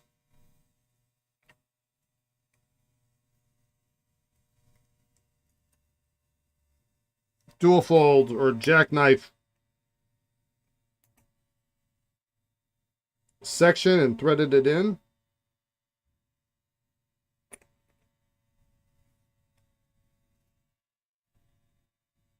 That's like a modern pressure bar.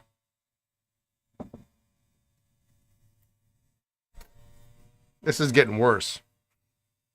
This is getting worse. The more I look at this. I mean, even this section looks bigger.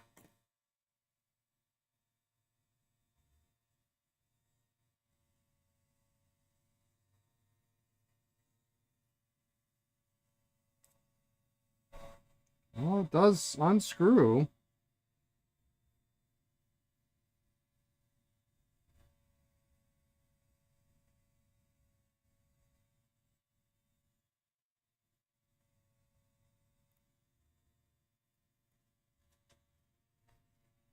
Of course, they cut the lucky curve off.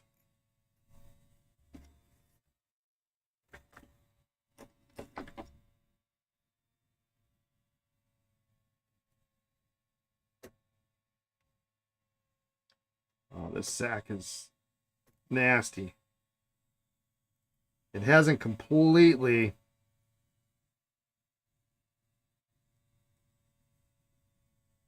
dissolved into mush yet, but we're just going to take it right off. Yeah, they did a hack job on it too.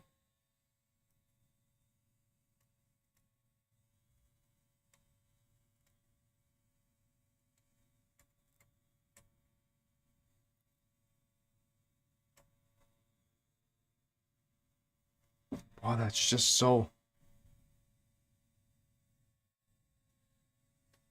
I bet that's the wrong section completely. Like, actually, so now I'm curious. I really wasn't planning on working on this pen today, but... let's see what I've got.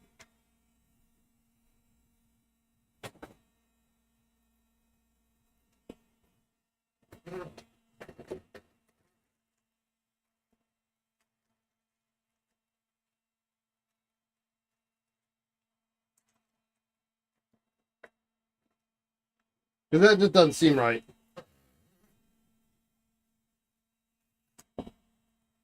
Whoever was charging $425 for that was...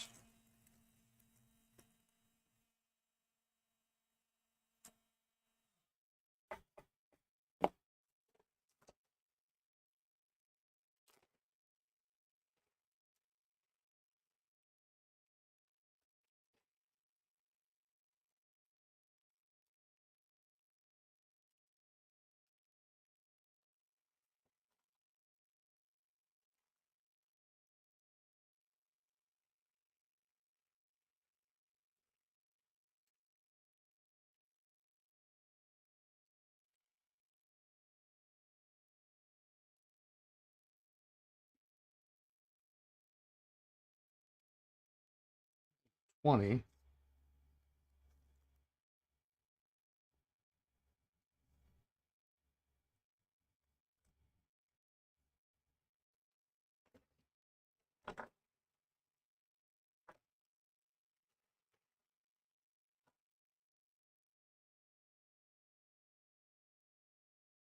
There's a DQ.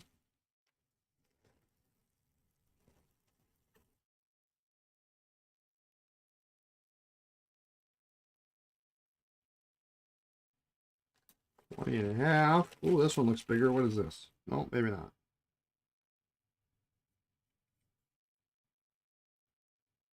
Another DQ, but M for medium size.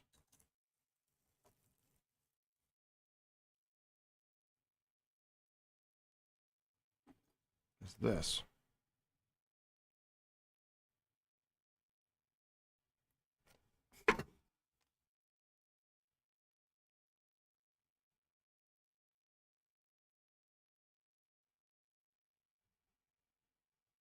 All right, just to make things confusing, I swear this blind cap says 222 on it.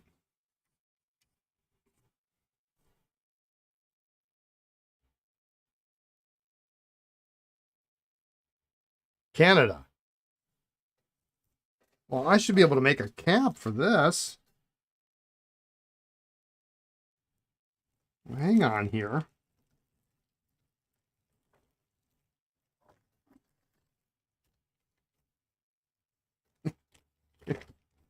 Oh, shit.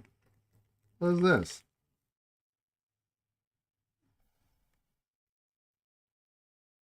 Nope.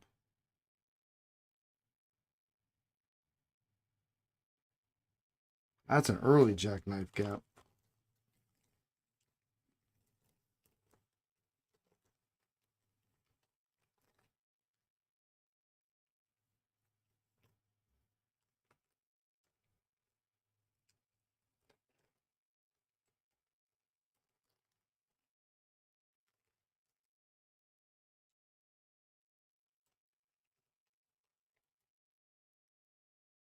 Because these are all pretty chunky. Look how big that is. That's huge. That's for a 6 or an 8, I would think. Oh, will that fit?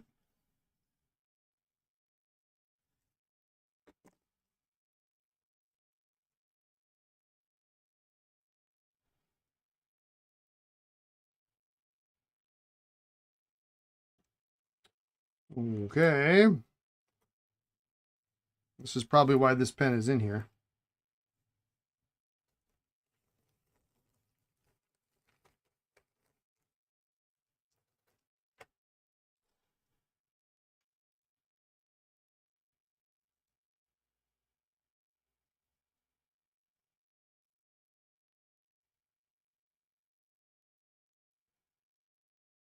It's a different shaped section. A regular American cap won't fit.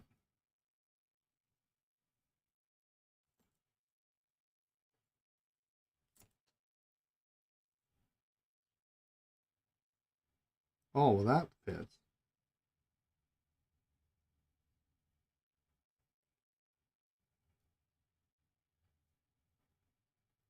But that's not going to work.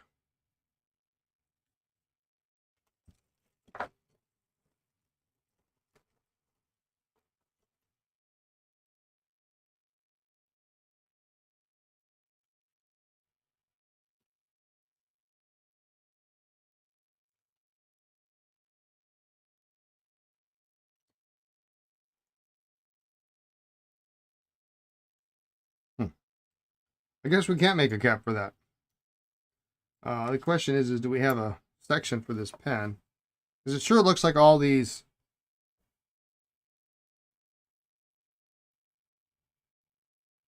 Well, that's a later DQ.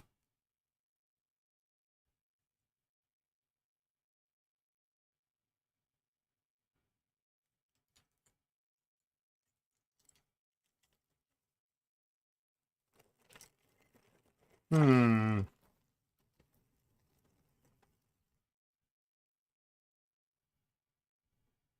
Like this would be a great pen, but the barrel's cracked, heavily worn. It doesn't fit. All right, well, but all these sections have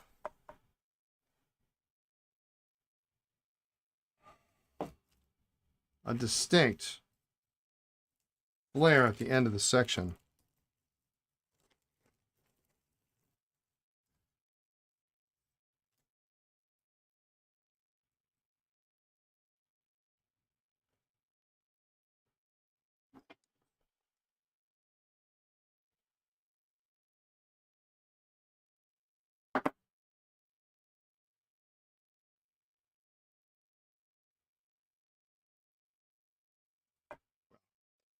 More research is necessary.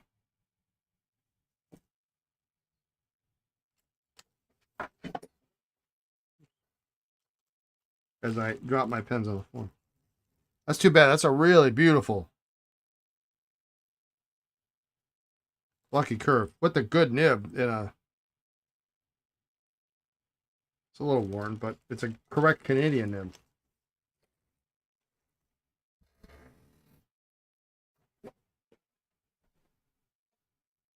Now we might get lucky and it's the same section as a dual fold.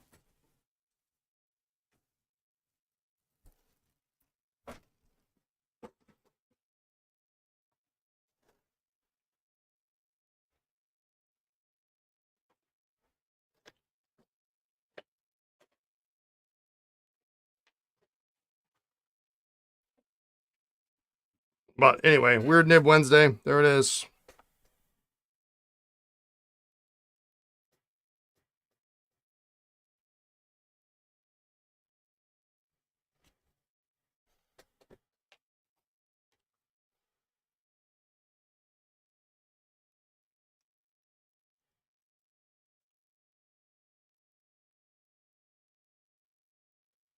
It's got the right button.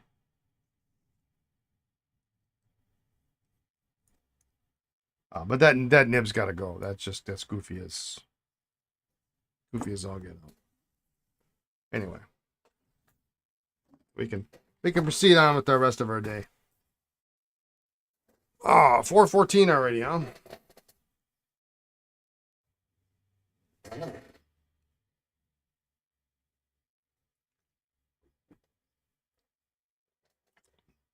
Satisfyingly weird. I just wonder about. I mean, did somebody honestly pay $425 for that? That's insane. I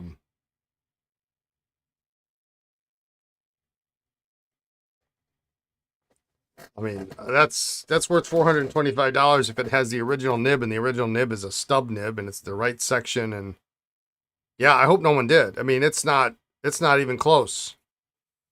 It's. I mean, you know, I bought it at parts pricing, so.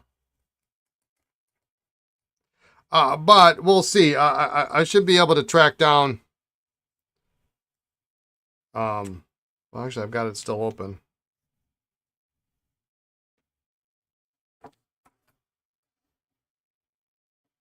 The catalogs for that show 24s.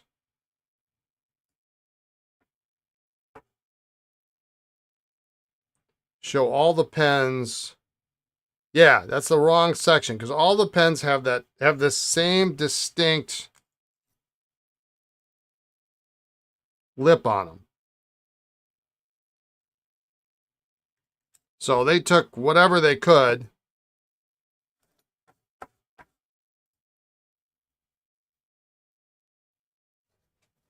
and made it work.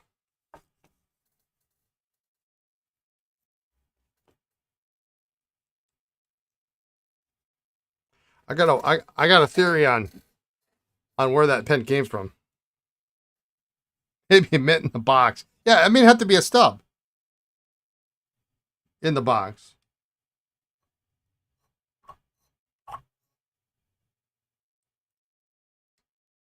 With a signed letter from George Parker. It said, you know, I gave this to my brother-in-law,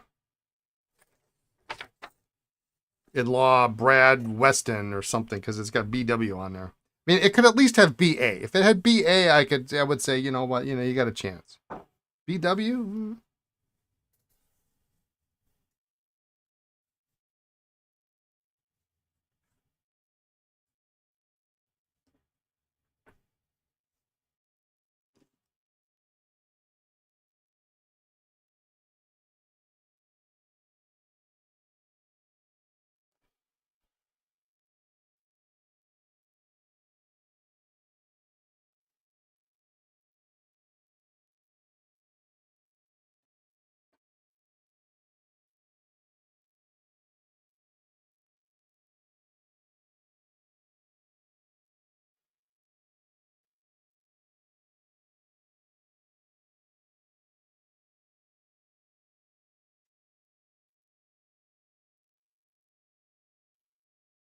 Nice fine nib.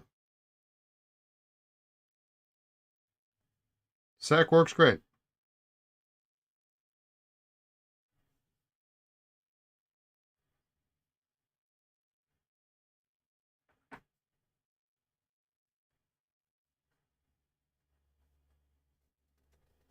Another pen rescued from the parts bin.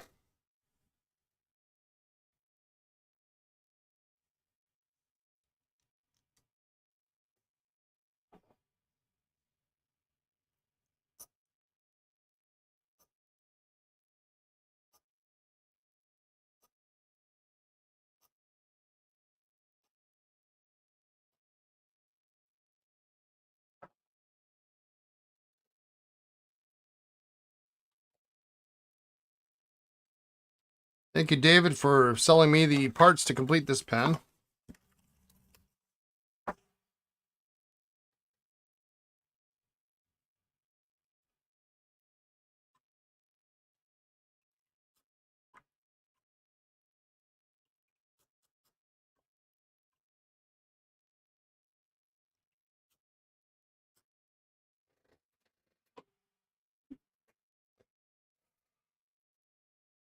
You're welcome. The parts are doing you no good. Yeah, I mean, it's cool to hang on to them sometime, but it's like if your parts bin for a particular brand or model has one pen in it,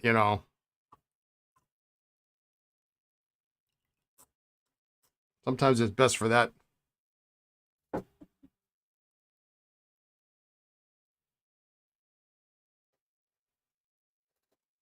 to go to somebody else. And thankfully, I had a nice cap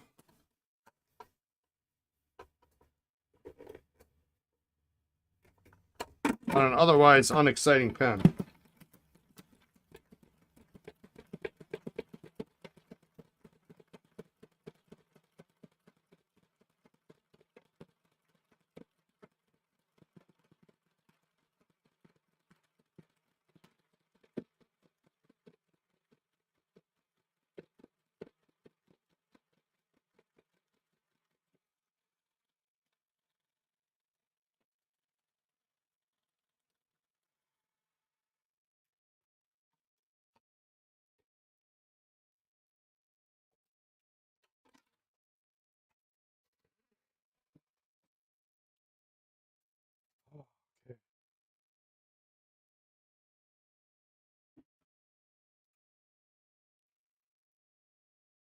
Take a look at that again.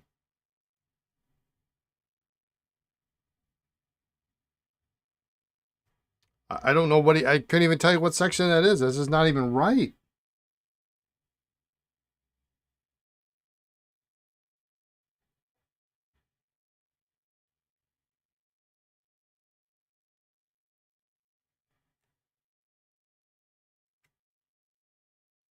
My concern is, I mean, it's about senior dual fold size. I mean, it's a 24, but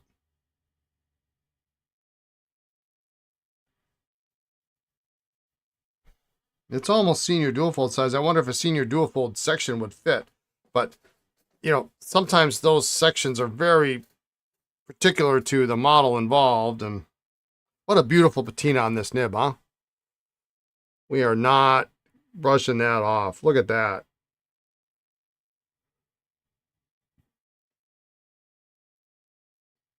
Just gorgeous. It's just the right amount.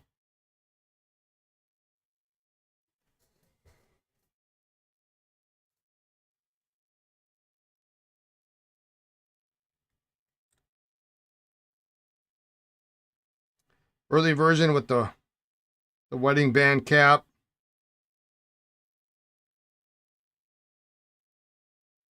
Very nice. All right, I've got completed pens all over the place now. I'll put that next to the 75. All right, what's left here? This doesn't come apart. Oh, I could have sacked this. I could sack this one.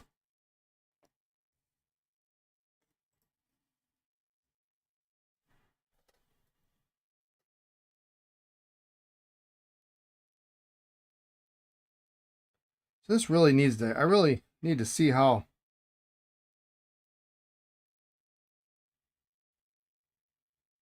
This almost needs to come up.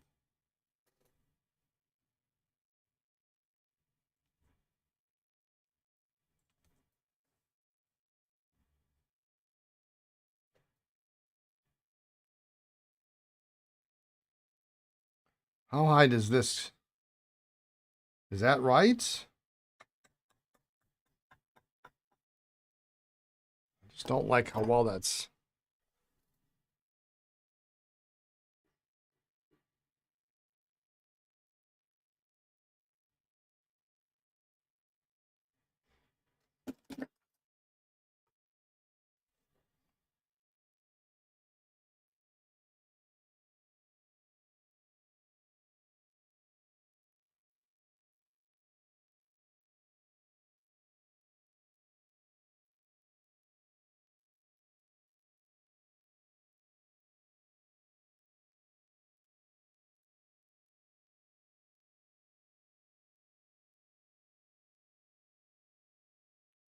enough.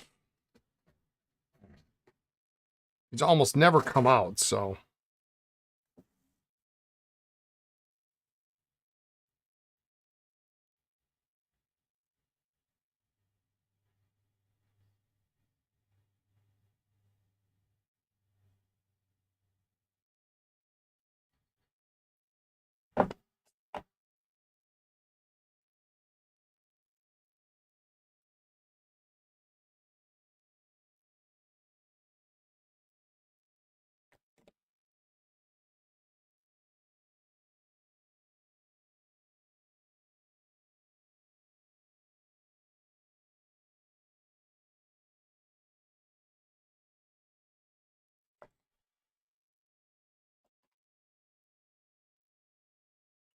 Before I do that, let's take a look.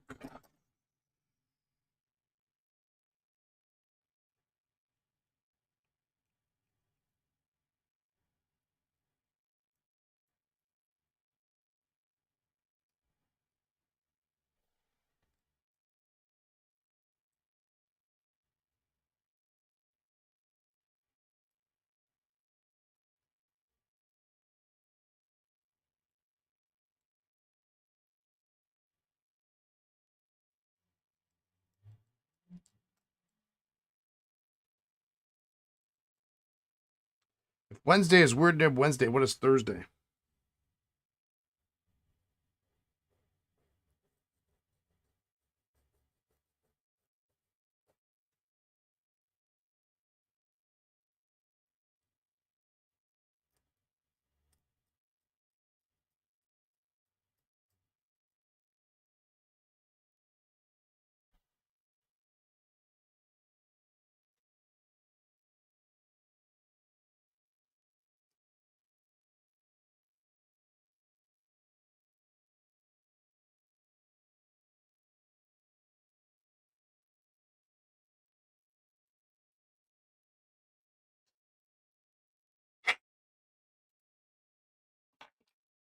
Tank 300 Thursday. No.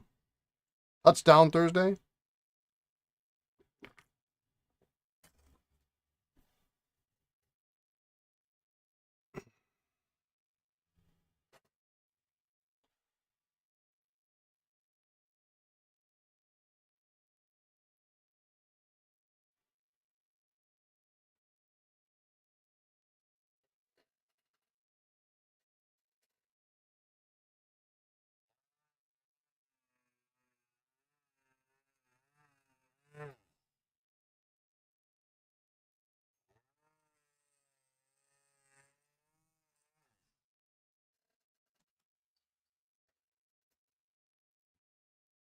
Touchdown Tuesday?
Did I get it? Did I get it?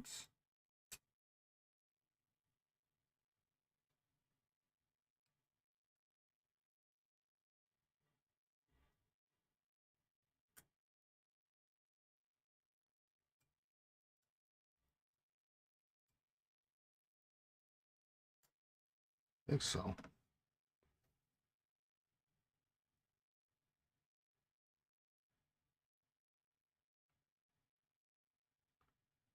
Oh, it's slightly askew. Son of a gun.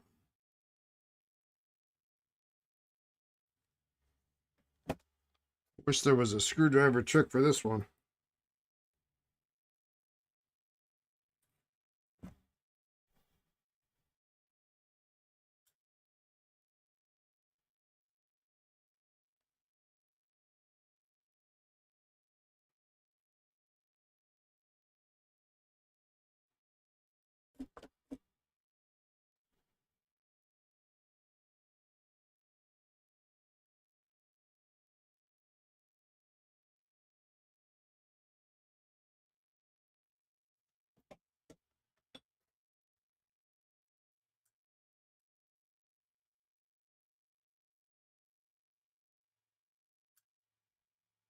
Oh, well, that worked.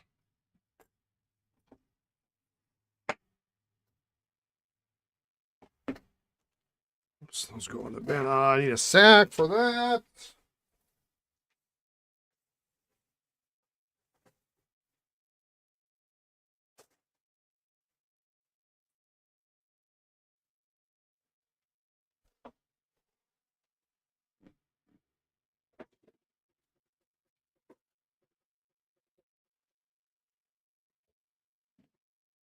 Maybe I could put an Esterbrook section in that that pen.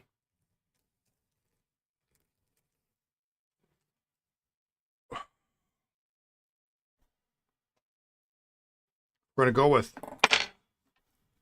Goofy Nibs.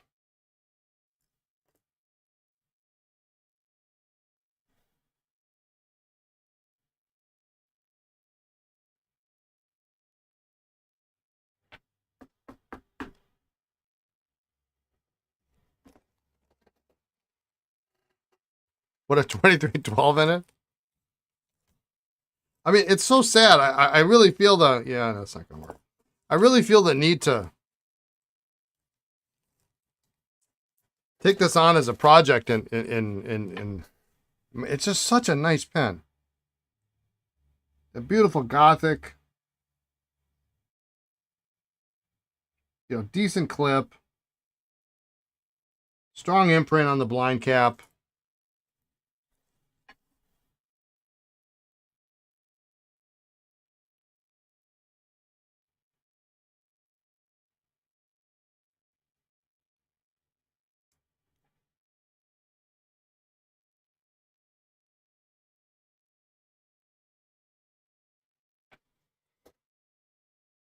No cracks that I can see. I mean, it's a big pen.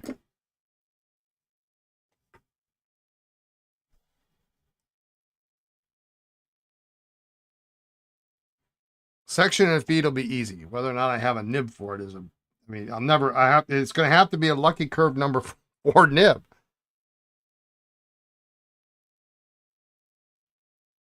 I guarantee I don't have that.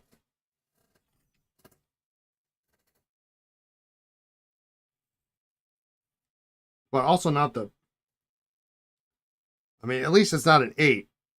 Although I'd love to see an 8. I'd love to own an 8 someday.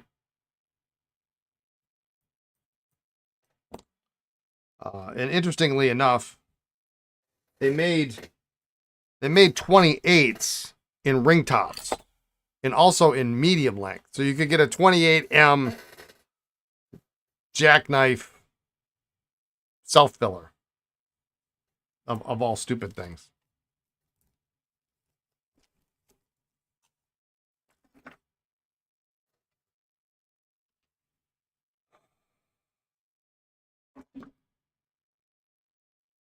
But I don't think I've ever seen a 28 or a 26. Oh, no, that's not true. I've seen a 26. 26 is senior dual-fold size.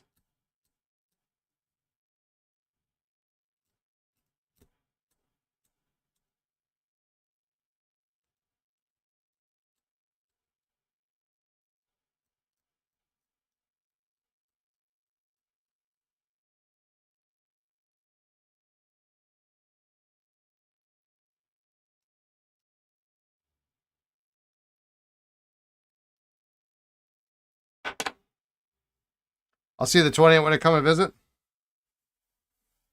Are you going to do an inventory before and after I leave? I'll leave you some Estabrook sacks and swap you for the 28.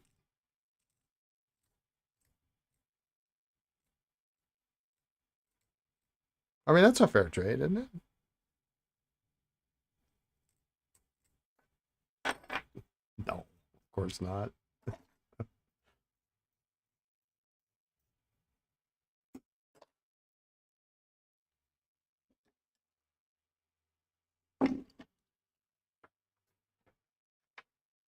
Some of those, though, those are the type of pens that 28 and a half. Okay, that's cool.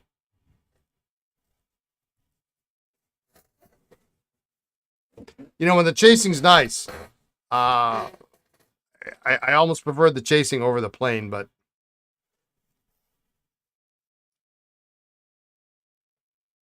if it's worn, it's a tough call.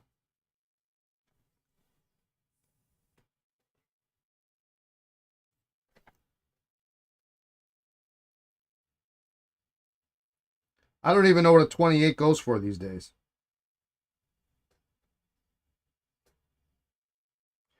It's probably so out of my... I mean, I got an idea, but it's probably so out of my league that I can't entertain the thought. I would have to sell pens to be able to get one.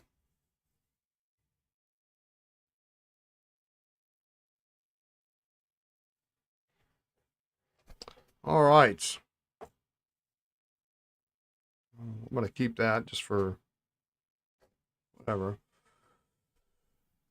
Oh, do we try this Century again? Oh my goodness. You traded for it?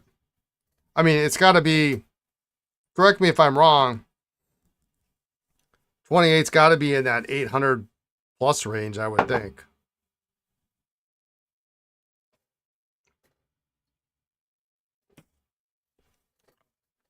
$100 for every times the last digit on the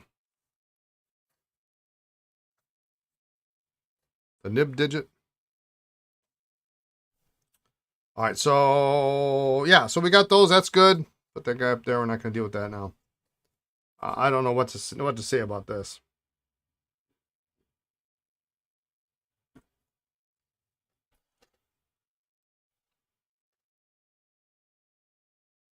Yours isn't the best, and I would ask at least 800. Perfect is probably 1,012. Yeah, okay. So it's in Mandarin, crappy Mandarin territory is what it is.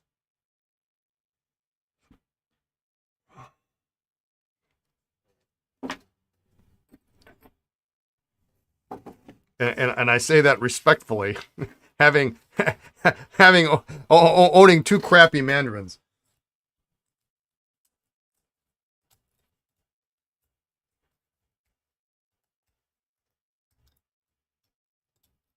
It should be worth more because you see many more Mandarins than 28s.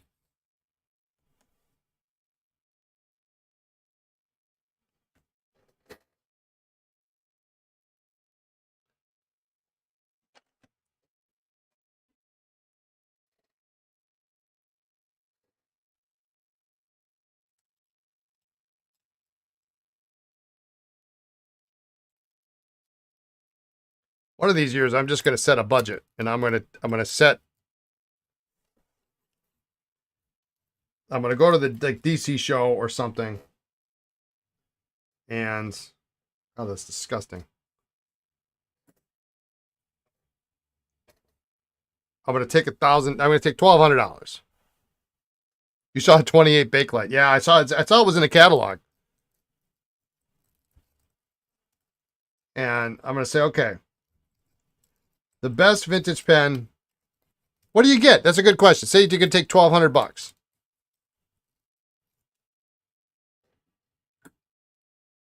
And you're going to find the best Conklin, Parker, vintage Parker, and you know, and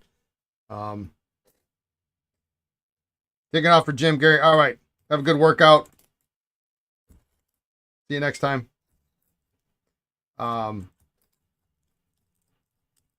Sheaffer. I'm not very well versed in Sheaffer. I have a few. I dabble, as they say. But let's say it's going to be the requirements are hard rubber.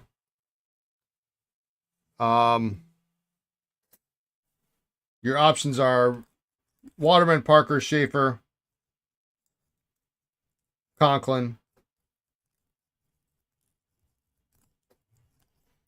I don't know that I would spend. I personally wouldn't spend that much. I don't think there's any wall that interests me in that price range, aside from maybe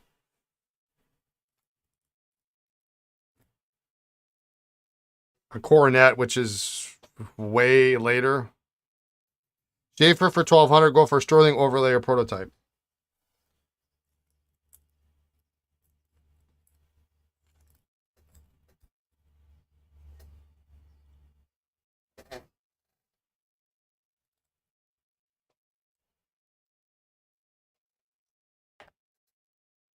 I mean, you certainly into Conklin 75 territory? That'd be nice, huh? I mean, that's not common at all. Parker Black Giant, yeah.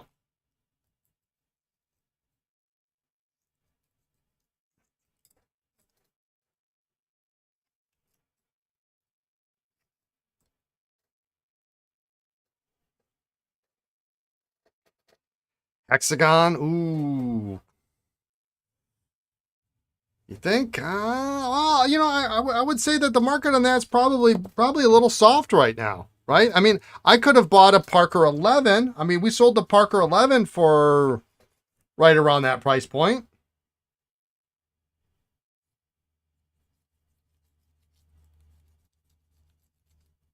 Cable twist, maybe?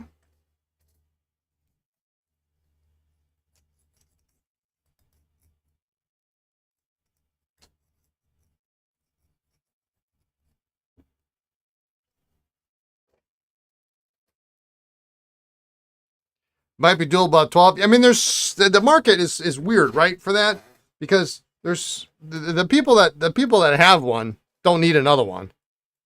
You know, they're not likely to shell out the money for a second. And, you know, maybe a 20. Yeah, the 20 would be, I think a 20, a really big Conklin would be super, super cool.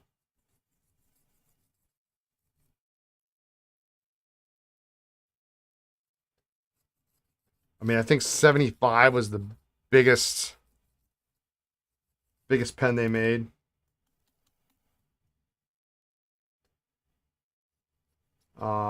Could you get an Oriental 456 maybe for $1,200? This is an interesting exercise, and I understand that probably half the people watching probably don't know. It's a little more esoteric exercise, but I saw a 456 Oriental once, and it just blew my mind. Yeah, they aren't what they used to be in the market. Well, I mean, the problem is the people that collect. There's so few younger collectors. Yeah, it's not 1990 anymore. FedEx did not show up yesterday. Actually, I was waiting for UPS. Is what it was. It turned out and they didn't show up. And then I checked the tracking this morning. They said, "Oh, we'll be there on Monday." That sounds good. Like, well, my package is in Oshkosh. It was in Oshkosh yesterday. Yeah, I mean, you know, the 80s, even the early 2000s, overlays were big money, big money.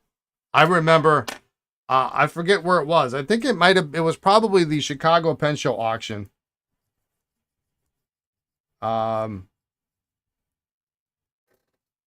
It was, and you probably weren't there It was early. It was probably 14, 15 years ago. They turned out to be a lot less scarce than collectors thought. This auction had, well, once the internet kind of opened up and everybody kind of, came out with all their wares, it was a whole lot easier to find stuff, right? eBay and all that jazz. This auction they had a slew of Parkers that were just ridiculous.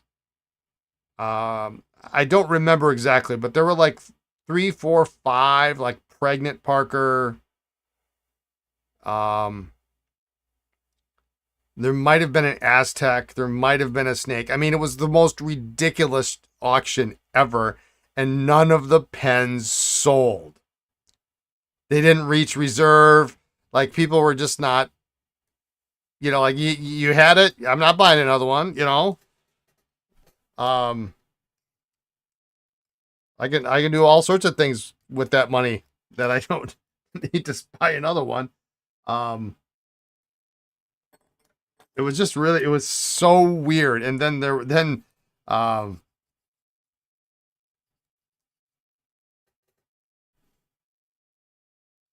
it was Roger Cromwell got up and did this speech at the end, and it was insane, like, about how these prices were crazy, and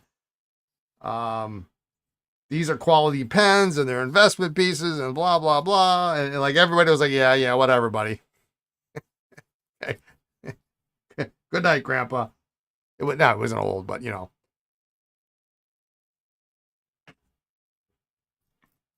But just, by the time I got around to the third, fourth pen, I mean, some of these pens hit.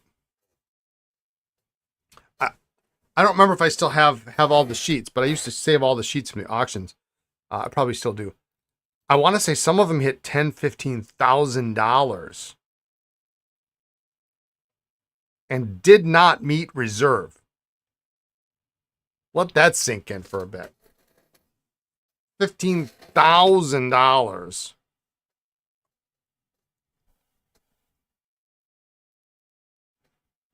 Crazy.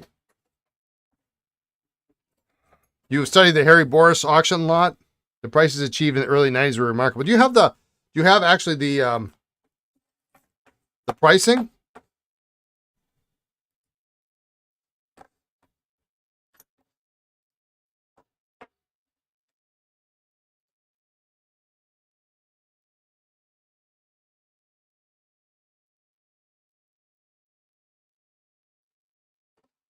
You do. I'd love to see that when I come down.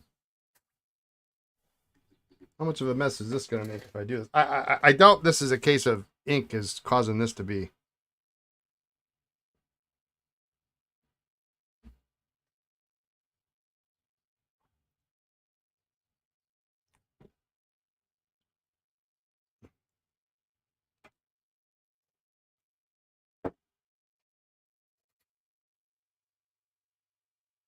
But I mean, I've looked through the Pen Fancier in the early FPH catalogs. I'm just going to let that soak, and maybe there is. I mean, I can't believe I'm wrenching on that pretty hard. I can't believe that has anything to do with it, but at this point, I'm willing to try.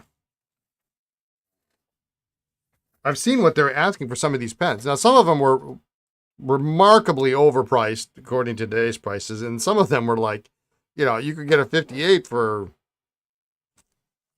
$450, All right. So shy of getting that stupid thing apart, we got this one here. We got to put a sack in this guy. And I guess the direction I was leading was the market for pens, at least for vintage pens and quality, what we would consider quality vintage pens, the market has gone like, and the people that are buying vintage pens now are not buying them as investment pieces, nor should you, but they're buying them as users. So, which is why I sell a lot of touchdowns, snorkels, 51s, skylines, Esterbrooks. Vintage pens that you can use, not vintage pens that you should, you know, uh, tuck away in a drawer because they're scarce and, you're never going to see another one again. So the market for those, and very few young people are getting into that collecting mindset, which I think is seriously hampering the value of the few pens that I own. But this is a very, very, very, very thin barrel. 15, maybe even. I doubt a 16 is going to fit in.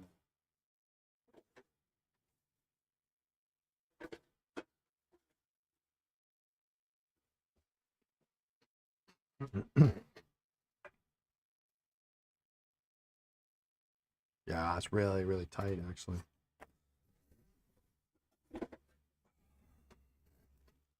So we really need to get some people interested in the younger people interested in the collecting mindset. Go ahead and use your. That's actually much better. Go ahead and use your everyday user vintage, but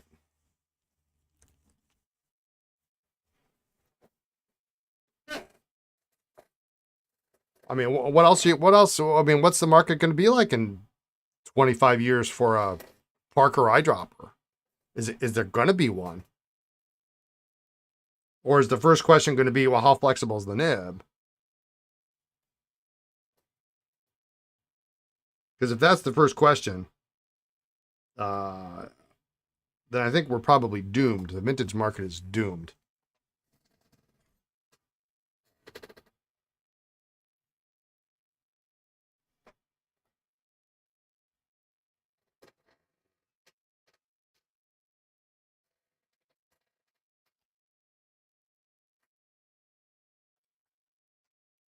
Oh, keep dropping things on the floor.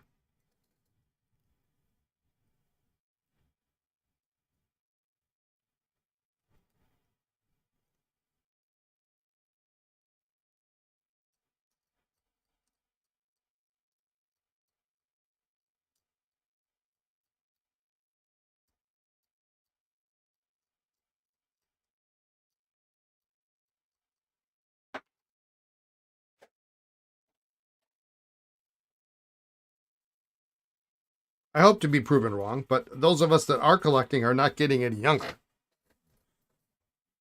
In 25 years, if I'm still streaming Monday through Thursday, somebody take me back to the home.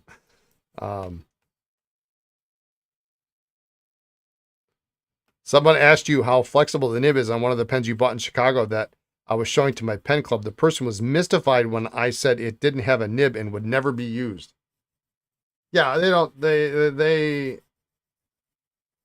think there are some people out there that don't. Number one, they don't understand this other side of the equation.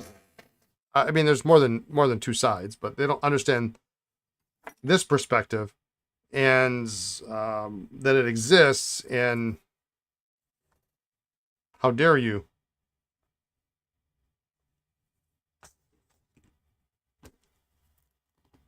I was watching. It was hilarious. It was hilarious, actually.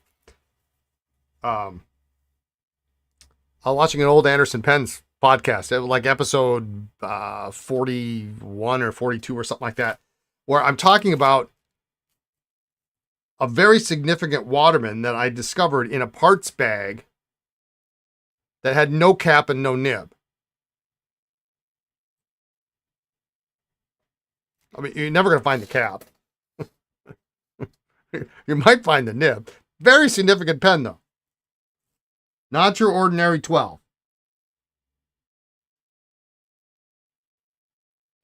I traded it away, but it would have been worthy enough to sit in the pen chest as is, because you'll never find another one.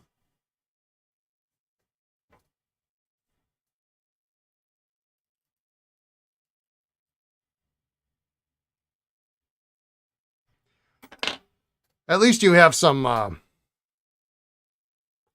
you've got a fair number of vintage people in your group. I've got like 2. And they look at me like I'm from Mars when I start talking about how great some vintage piece it was that I just came. Actually, which reminds me, I think this Sunday might even be our pen club meeting. I guess I better get on that. It's the post Chicago show wrap up.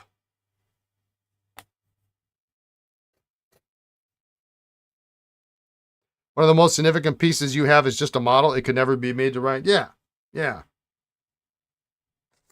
I've had Esterbrook's like that. They were never drilled out for a filling system. The prototype Safari was a pin in the middle of 2 pieces of, I mean, I don't think it was wood, but it could have been wood. I don't know what it was. Plastic, hard something. 455. Well, I didn't get as far as I wanted to. Tomorrow we can test these. That'll be good. We can get these out of the way. These most of these were made from from parts. Thank you, David, for picking the parts out of my parts bin and making something of it and helping me complete this guy that I bought. Probably paid too much money for, but you know, that is what it is. So we'll do that tomorrow. We'll test those up. We'll see if we can get this thing apart. Who knows? And then here's the next tray. It's nothing incredibly special. This one's kind of cool. Mont Blanc Monte Rosa. It's what is it? 1, 2, 3. 6-sided. What is it? Heptagonal. We got a cool Onoto piston filler. A couple of Japanese pens. This weird Waterman, which I'm really not sure what the heck it is. It's got a Phileas section, but that's sort of like an expert cap, but it's not an expert. I can't figure out what it is. I looked online. It's super cool. Modern 51. We got a 17, 45, 51 Aero, a couple of Esterbrook's. The tank we will set aside. But this is the next batch we're going to start on. And then after that, I got a bunch of, I actually have a ton of, now I have a ton of pens to work on. Because I just bought a collection this week. And yeah, have a great night, David. So we got a lot of stuff I really gotta pump out. To try to get my money back. But you know, that's how it is. So we'll start that tomorrow. These should be quick. Most of them are cartridge or aerometric squeeze fillers, kind of things like that. And then we'll move on to some. I got a bunch of lever fillers. So thanks everyone for tuning in. Have a great rest of your evening, your afternoon, your morning, wherever you are in the world. Be kind, be well, and we'll catch you tomorrow, right? Take care, everyone. Bye now.